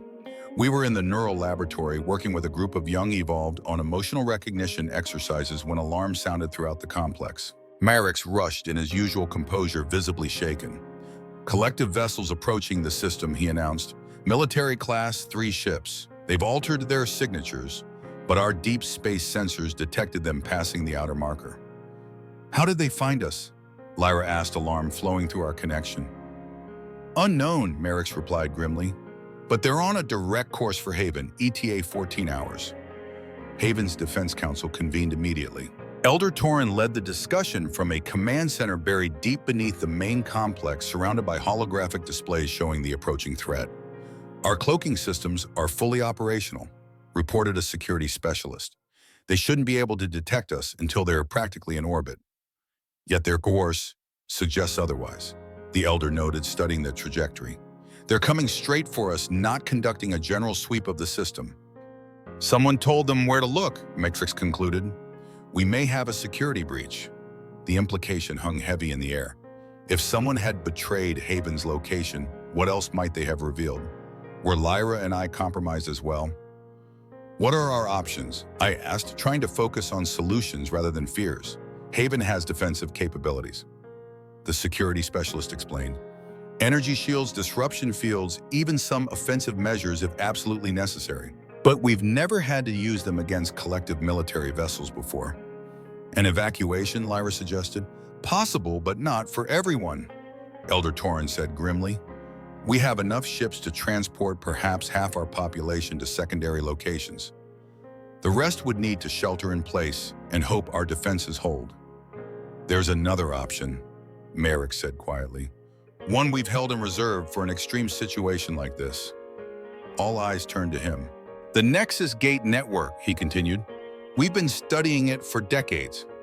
We believe we've identified a node that could be activated within this system, a dormant gate that could transport a significant number of our people to safety instantly. I felt Lyra's shock mirror my own. You know about the gates, she asked. We've been researching them since before your mission, Merrick confirmed. The collective knows of their existence but has never successfully activated one. Your experience with the gate that blocked the Vraxians provided valuable insights we've incorporated into our work. Where is this dormant gate? Elder Torin asked. The second moon, Merrick replied, deep beneath the surface. We've been excavating and studying it in secret for years. It's not fully operational, but in light of your success, he nodded to Lyra and me. We've made significant progress. Could it be ready in 14 hours? The security specialist asked skeptically. No, Merrick admitted, but it could be ready in time to serve as a last resort if our other defenses fail. The council broke into smaller groups, each tackling different aspects of the response. Lyra and I were assigned to work with Merrick on the gate project, while others prepared Haven's defenses or organized potential evacuation, as we rushed toward a transport that would take us to the second moon. Lyra's thoughts touched mine. Do you think we led them here? She asked privately. It's possible, I admitted, but how we've been careful. The beacon she suggested. It operated for weeks before the Evolve found us. Perhaps the collective detected it, tracked it up to Proxima, and followed our trail from there. The possibility weighed heavily on us both as our transport shot toward the smaller moon, visible in Haven's sky. If we had inadvertently led the collective to Haven, the consequences for thousands of Evolve would be on our shoulders. The gate facility on the second moon was impressive, a massive underground complex built around what appeared to be an intact Nexus gate, similar to the one we had activated to block the Vraxians, but smaller in scale. Dozens of Evolved scientists and technicians worked frantically preparing systems and running diagnostics. We've made significant progress since receiving the data from your gate activation, Merrick explained as he led us through the facility. But there are still fundamental barriers. The gate responds to neural patterns, but we haven't been able to establish the kind of deep connection you achieved. I studied the gate feeling an immediate recognition, not just visually, but on some deeper level, as if the ancient technology was somehow aware of our presence. It knows us, I said quietly to Lyra, feeling her agreement through our connection. Can you sense anything from it? Merrick asked hopefully. Any response to your presence? Lyra and I approached the gate together, instinctively joining hands to strengthen our neural connection. As our consciousness aligned, I felt a faint response from the gate, like a sleeping mind stirring but not fully waking. It's dormant, Lyra confirmed, but not dead. It recognizes us, or at least the neural pattern we created during our joining. Could you activate it as you did the other gate? Merrick asked. Possibly, I said cautiously. But the previous activation nearly killed us, and that was with the support of the interface station. This would be even riskier. We're not asking you to try immediately, he assured us. Just to work with our team, share what you know, help us understand the connection you established. For the next several hours, we collaborated with the Evolved scientists, explaining our experience with the original gate in as much detail as possible. Through our neural link, Lyra and I were able to share not just verbal descriptions, but actual sensory memories of the activation process. The mental architecture we had navigated, the emotional and logical verification systems we had passed through. The scientists worked frantically to adapt their interface systems based on our insights, making progress, but still far from a functional solution. Meanwhile, updates from Haven grew increasingly concerning. The collective vessels had accelerated and would arrive in less than 6 hours. Worse, they had begun broadcasting on frequencies used by collective military during enforcement operations.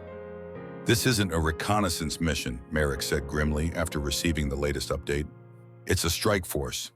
How much longer until the gate could be operational? I asked the lead scientist, a green-skinned Noxian named Varen. Days at minimum, she admitted. We're making progress, but the neural interface alone requires calibrations we can't rush. Lyra and I exchanged a look, our thoughts aligning through our connection. We could try, her thought came to me, without the full interface, using just our joined consciousness. It would be dangerous, I warned. We barely survived with the proper equipment last time. I know, but thousands of lives are at stake. If the collective finds haven, she didn't need to finish the thought. We both knew what would happen. The evolved would be captured, studied, corrected according to collective standards. Their sanctuary would be destroyed, their movements set back generations.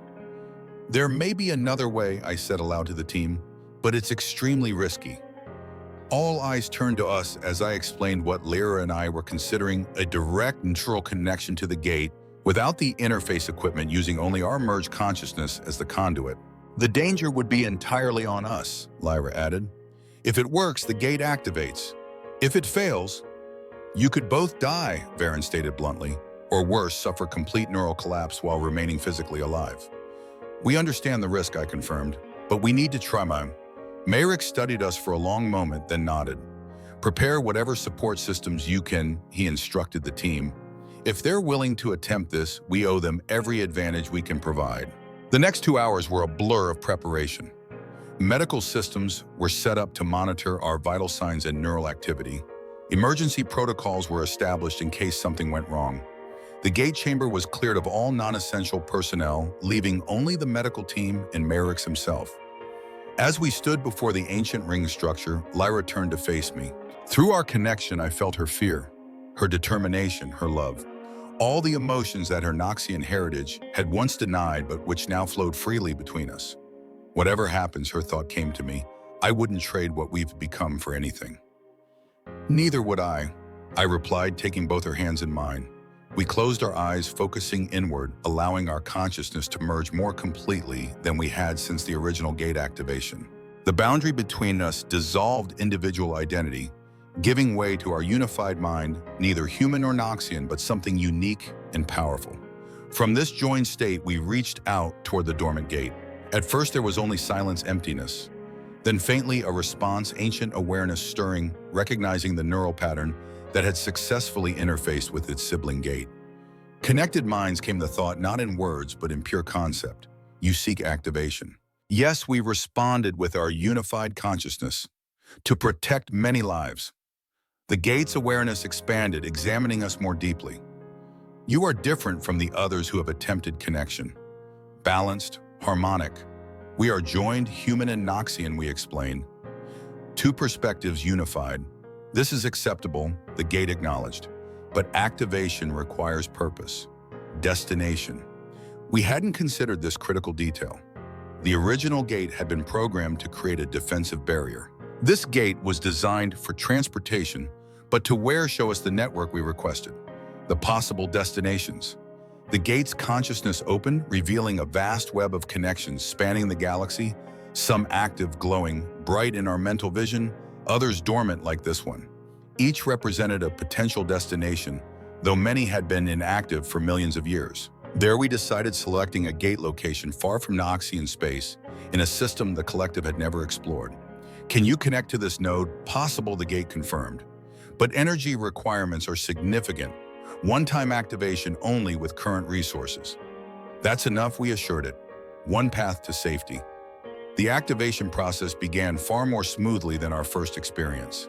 Our unified mind navigated the gate's systems with growing confidence, understanding its architecture more intuitively now. We felt power building ancient mechanisms awakening after eons of dormancy. But as the activation neared completion, something shifted in the gate's response. A warning rippled through our connection. Interference detected, the gate's consciousness alerted us. External systems attempting to disrupt activation sequence. Through our mental link with the gate, we became aware of what was happening outside. Collective ships had arrived earlier than expected and were bombarding the moon with some kind of energy pulse specifically designed to disrupt the gate's activation. They know what we're doing, we realized with alarm. They've faced this technology before. We pushed harder, pouring more of our joined consciousness into maintaining the connection despite the interference. The strain was immense, far beyond what we had experienced with the first gate. I felt something tearing within our mental architecture, a dangerous fracturing of the delicate balance we had achieved. Alex, we're losing coherence. Lyra's individual consciousness surfaced briefly within our joined mind, alarmed. The strain is too great. We can't stop now. I insisted, fighting to maintain our connection. We're too close. Outside our mental space, I dimly perceived voices, shouting, alarms blaring. The collective's attack was intensifying, the entire moon shaking with impacts. But within the gate connection, we were approaching the critical threshold of activation.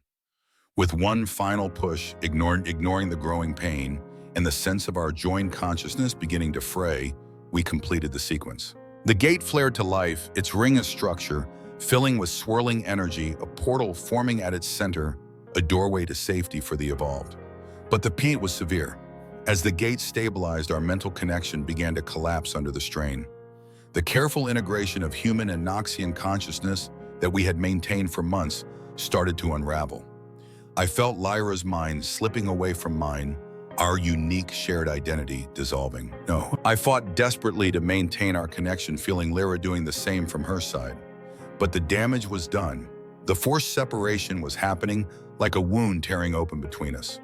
Through the haze of pain and mental fragmentation, I became aware of the physical world again, of falling to my knees beside Lyra, both of us clutching our heads in agony as the medical team rushed forward. Gate activation successful. Someone was saying, their voice seeming to come from very far away. Evacuation can commence immediately. Their neural patterns are destabilizing, came another voice closer. We need to get them to medical immediately. I tried to reach for Lyra, both physically and mentally, but the connection that had been so natural, so integral to our existence, was now painfully fragmented. I could still sense her, but distantly, like trying to hear a whisper during a thunderstorm. Lyra, I managed to gasp, my vision blurring. Her hand found mine, gripping it weakly. Still, here, she whispered. Not gone, just changed. Those were the last words I heard before consciousness slipped away entirely. I awoke in what appeared to be a medical facility, though not one I recognized. The architecture was Noxian, but with subtle differences from what I'd seen on Haven. Sunlight streamed through windows, illuminating a room filled with advanced medical equipment. He's awake, came a voice from beside me. I turned my head, wincing at the effort to see Merrick standing nearby. Beyond him in another bed lay Lyra, conscious but pale, her blue skin having lost some of its luster. Where are we? I asked, my voice hoarse. Sanctuary, Merrick replied. The destination you selected through the gate. A Noxian outpost abandoned centuries ago in the Lyra constellation.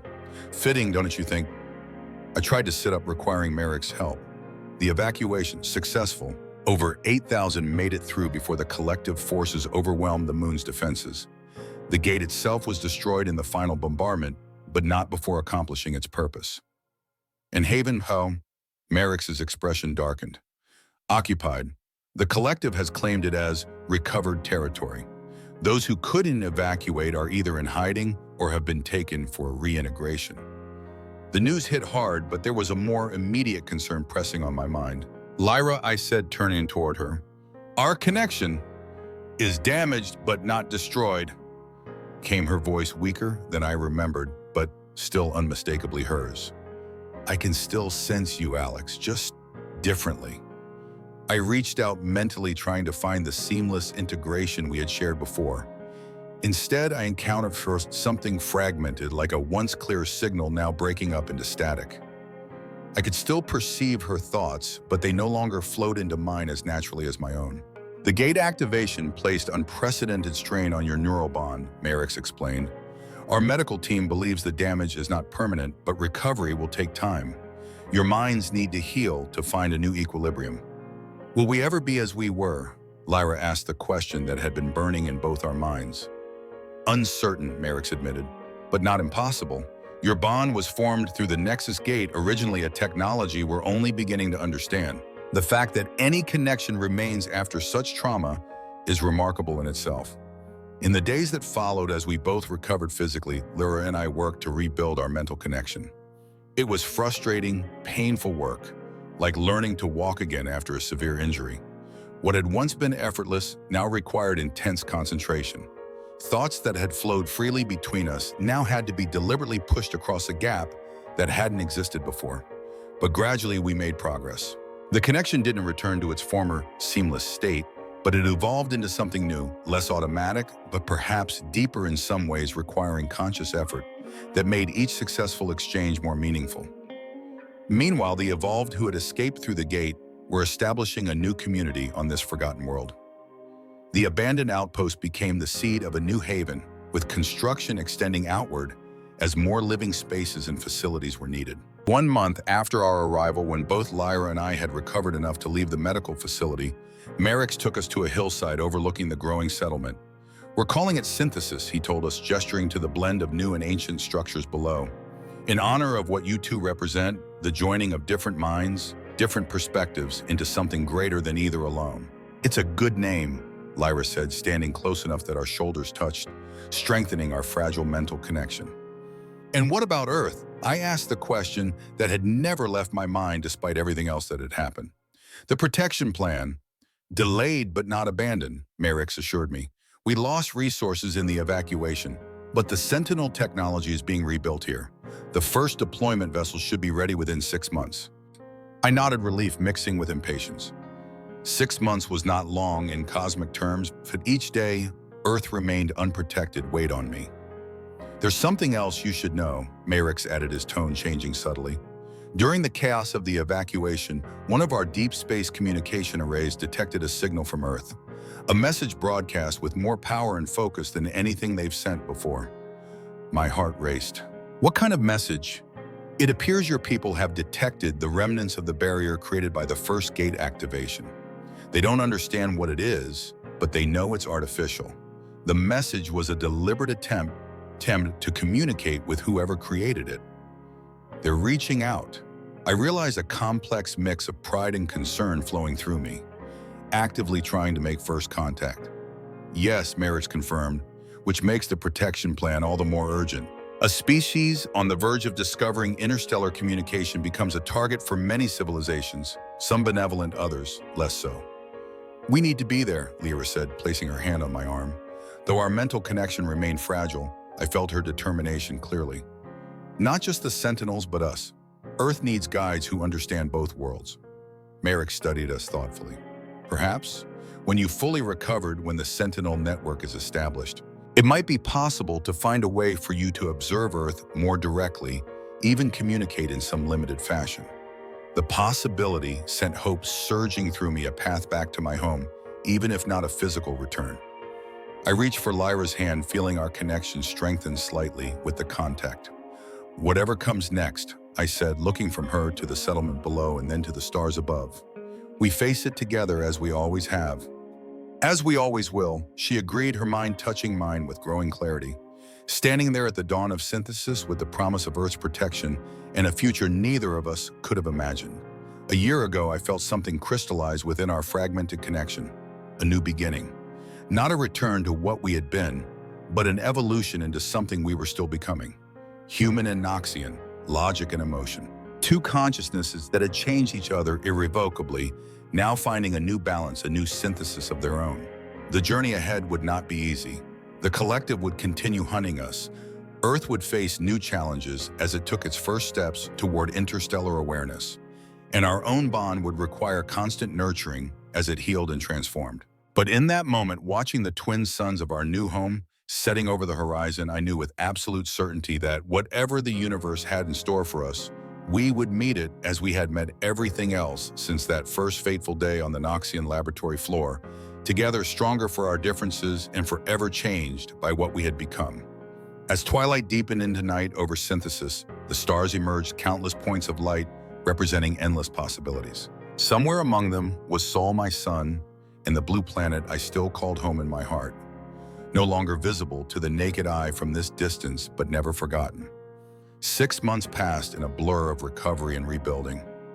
Lyra and I worked daily to strengthen our damaged neural connection, making slow but steady progress. What had once been an effortless, seamless bond became something more deliberate, a bridge we had to consciously maintain and cross, but perhaps stronger for the effort required. The evolved community grew rapidly as survivors established new lives on this forgotten world.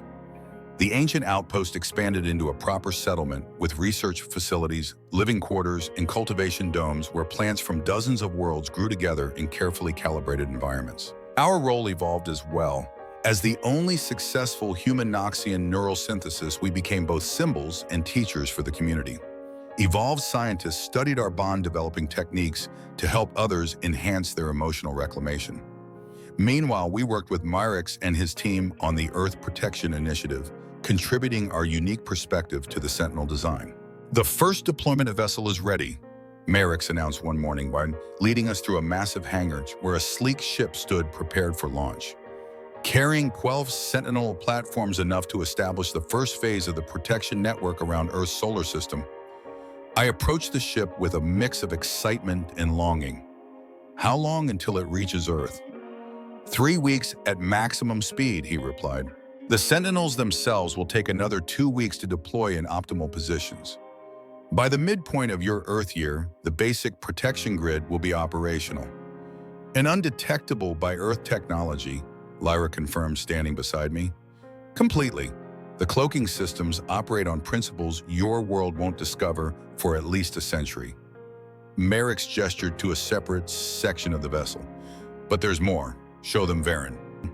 The green-skinned scientist who had worked with us on the gate activation stepped forward, clearly excited despite her Noxian restraint.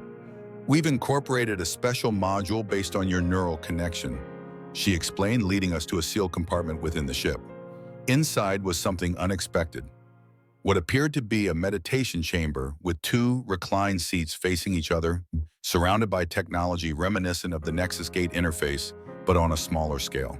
We call it the bridge, Varen said proudly. Using principles derived from your neural synthesis and gate interaction, it creates a focused connection across vast distances. Not physical transportation, but a projection of a consciousness. I stared at the device, hardly daring to hope. You mean, once the Sentinels are in place, this would allow you to project your joined consciousness to Earth's vicinity, she confirmed. You couldn't physically interact, but you could observe directly in real time, and potentially with refinement, even communicate in limited ways. A way back, I whispered, emotion threatening to overwhelm me. Lyra's hand found mine, her thoughts touching my mind with growing clarity. Not physically, but perhaps enough. The deployment ship launched the following day, carrying with it both the Sentinel platforms and the bridge technology. As we watched it disappear into the stars, I felt a complex mix of emotions, hope, anticipation, and the bittersweet recognition that my return to Earth would never be complete. There's something else we should discuss, Myrix said, as the 3 of us walked back from the launch observation deck. Intelligence from our remaining contacts within Noxian space. His tone had shifted, becoming more serious. Lyra picked up on it immediately.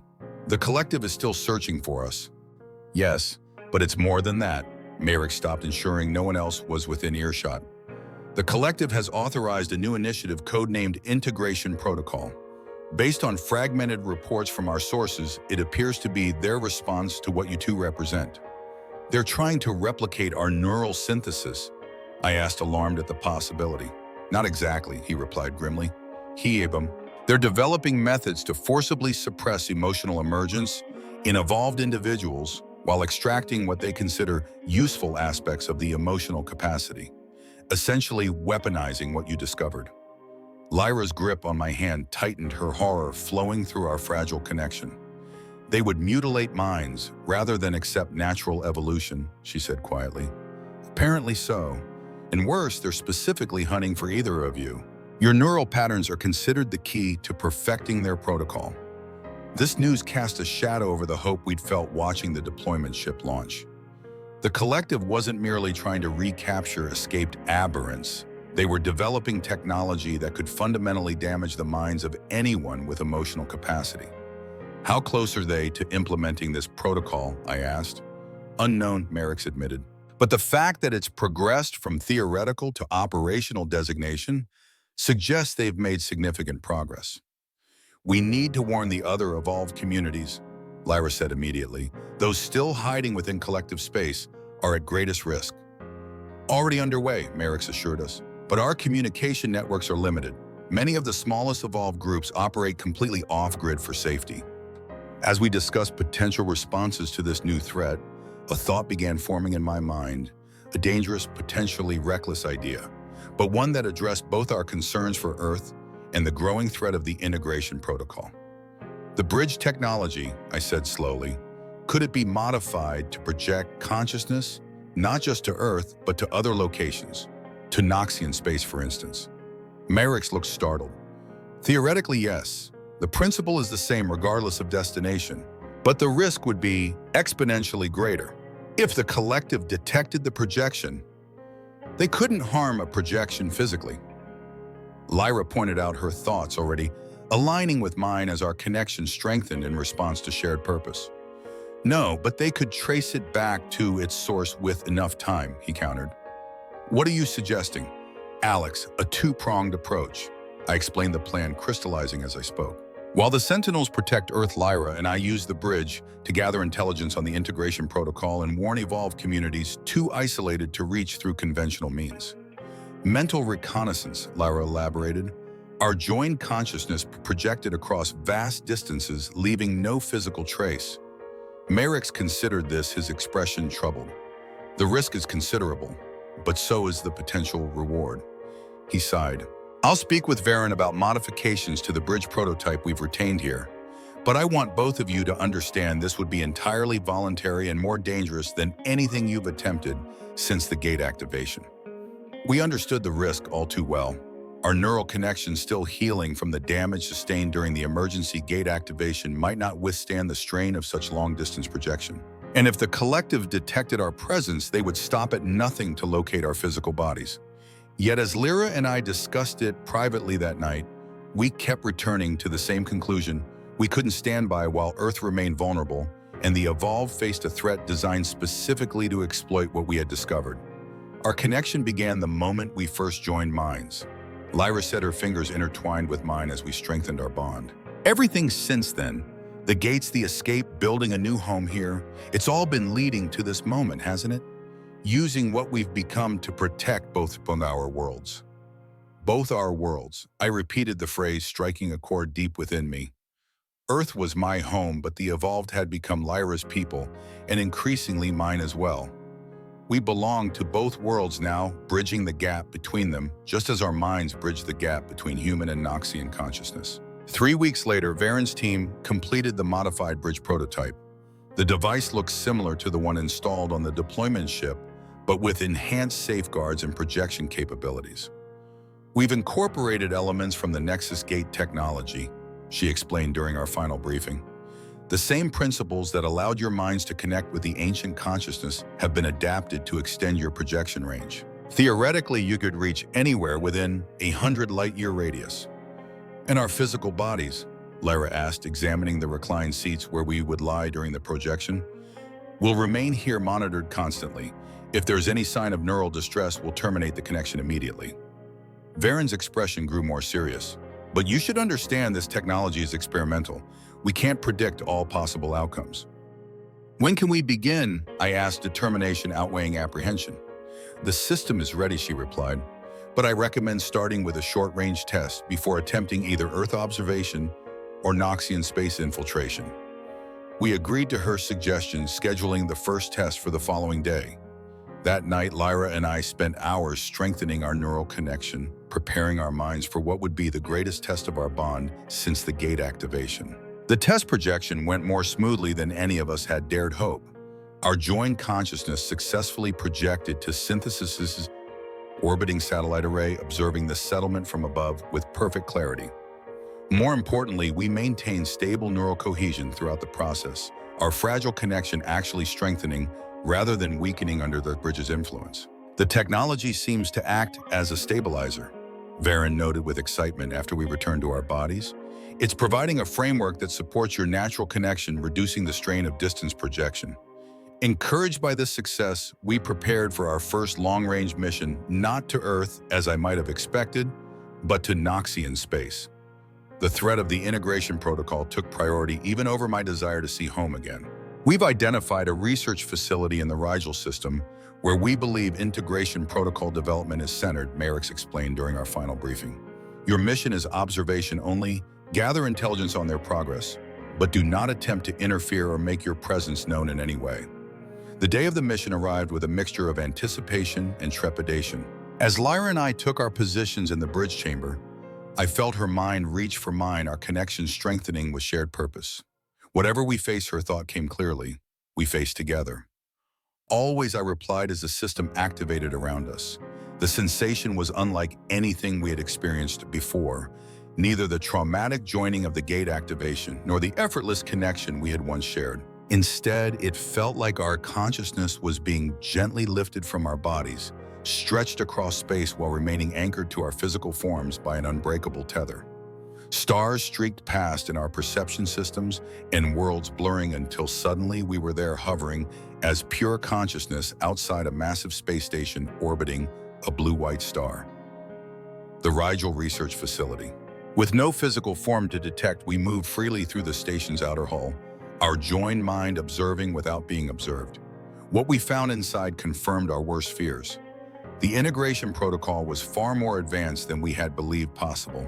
Dozens of evolved individuals were being held in specialized containment units, their brains connected to machinery that systematically isolated and extracted emotional neural patterns while suppressing the consciousness that generated them. They're harvesting emotions, Lyra's thought came with horror, treating them as resources to be extracted rather than integral parts of consciousness. We watched as scientists monitored the process, their expressions showing the typical Noxian detachment. But there was something different about some of them, subtle indicators that they themselves had undergone some version of the protocol, their movements exhibiting both Noxian precision and an unsettling emotional intensity that seemed artificial, programmed rather than natural. They're creating hybrids, I realize, but not through natural synthesis like ours, through forced integration of extracted emotional patterns. We continued our observation, gathering details on the technology, the procedures, the security measures. Then carefully we extended our consciousness to the containment area where the evolved subjects were held. We couldn't physically free them, but perhaps we could at least make contact, let them know they weren't forgotten. This was beyond our mission parameters and risky, but the sight of those imprisoned minds compelled us to try. Focusing our joined consciousness, we reached toward the nearest containment unit, trying to establish a delicate mental contact similar to our own connection. The response was immediate and unexpected. The evolved individual's consciousness, though suppressed by the Noxian technology, surged toward us with desperate recognition. Others like us came the fragmented thought, "You are joined, balanced, help us." Before we could respond, alarms began blaring throughout the facility. Somehow our mental contact had triggered security systems designed to detect unauthorized neural activity. "We need to leave," Lyra urged, as Noxian security personnel rushed into the containment area. "They can't harm us directly, but if they trace the projection—" "Wait," I insisted, an idea forming rapidly. "We can't free them physically, but maybe we can free their minds." Understanding flowed between us instantly. Together, we focused our joined consciousness on the containment system's neural interface, the same technology that suppressed the evolved minds while extracting their emotional patterns. It wasn't designed to keep out a projection like ours, especially one with both human intuition and Noxian technical knowledge. We slipped into the system's programming, making subtle but critical changes, not enough to trigger immediate alerts, but enough to create a cascading failure that would activate hours after our departure. The containment fields would fail, the suppression systems would deactivate, and the imprisoned minds would have a chance, however brief, to escape. "It's done," Lyra confirmed as we completed the alterations. "But we've remained too long. They're tracking us." Indeed, we could sense specialized equipment being activated, scanning for the source of the neural intrusion. Our projection had no physical form, but it still originated from our bodies light years away, a connection that could potentially be traced given enough time. Back to synthesis, I agreed, and we began the retreat, pulling our consciousness along the tether that connected us to our physical forms. The return journey seemed to stretch endlessly, our perception of time distorted by the urgency of escape. When we finally reintegrated with our bodies in the bridge chamber, the monitoring equipment was blaring warnings. "Neural stress levels critical," Varen announced, working frantically at the control panel. "Stabilizing now." I gasped as full physical sensation returned, my body feeling impossibly heavy after the weightless freedom of projected consciousness. Beside me, Lyra was equally disoriented, her blue skin pale with strain. "Did you detect any pursuit?" Merrick asked urgently as the medical team checked our vital signs. "They were tracking us," Lyra confirmed weakly, "but we broke connection before they could establish our location." "And the intelligence?" "Worse than we feared," I reported, forcing myself to focus through the disorientation. The integration protocol is operational. They're holding dozens of evolved captives, extracting and artificially integrating emotional patterns into selected Noxian operatives. Merrick's expression darkened. Creating controllable hybrids without the balance you two achieve naturally. Yes, Lyra said, but we did more than observe. She explained the subtle sabotage we had implemented, the chance for escape we had provided the captives. Rather than reproach us for exceeding our mission, Merrick's looked grimly satisfied. Good. It won't stop their research, but it will delay it, and any evolved who escape might bring valuable intelligence to our cause.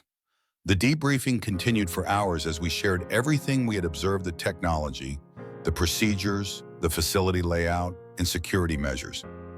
By the time we finished, exhaustion had overtaken both of us, our neural connection flickering with the strain of the day's events. We slept for nearly 20 hours after the mission, our minds and bodies recovering from the unprecedented exertion.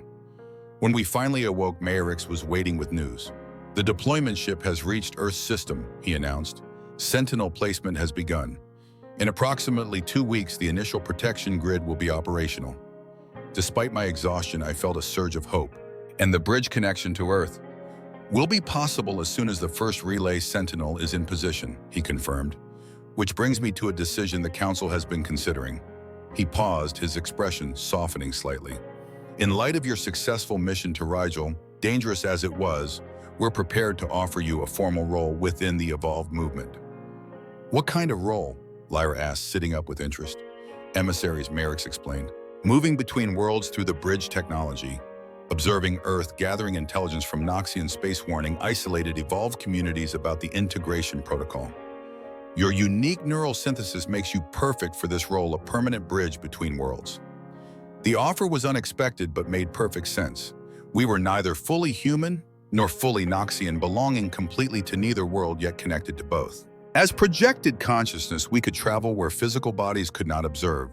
Without being observed, carry warnings and hope across the vast distances between stars. Yes, I said, without hesitation, feeling Lyra's immediate agreement through our strengthening connection. It's what we were meant to do, what we've become.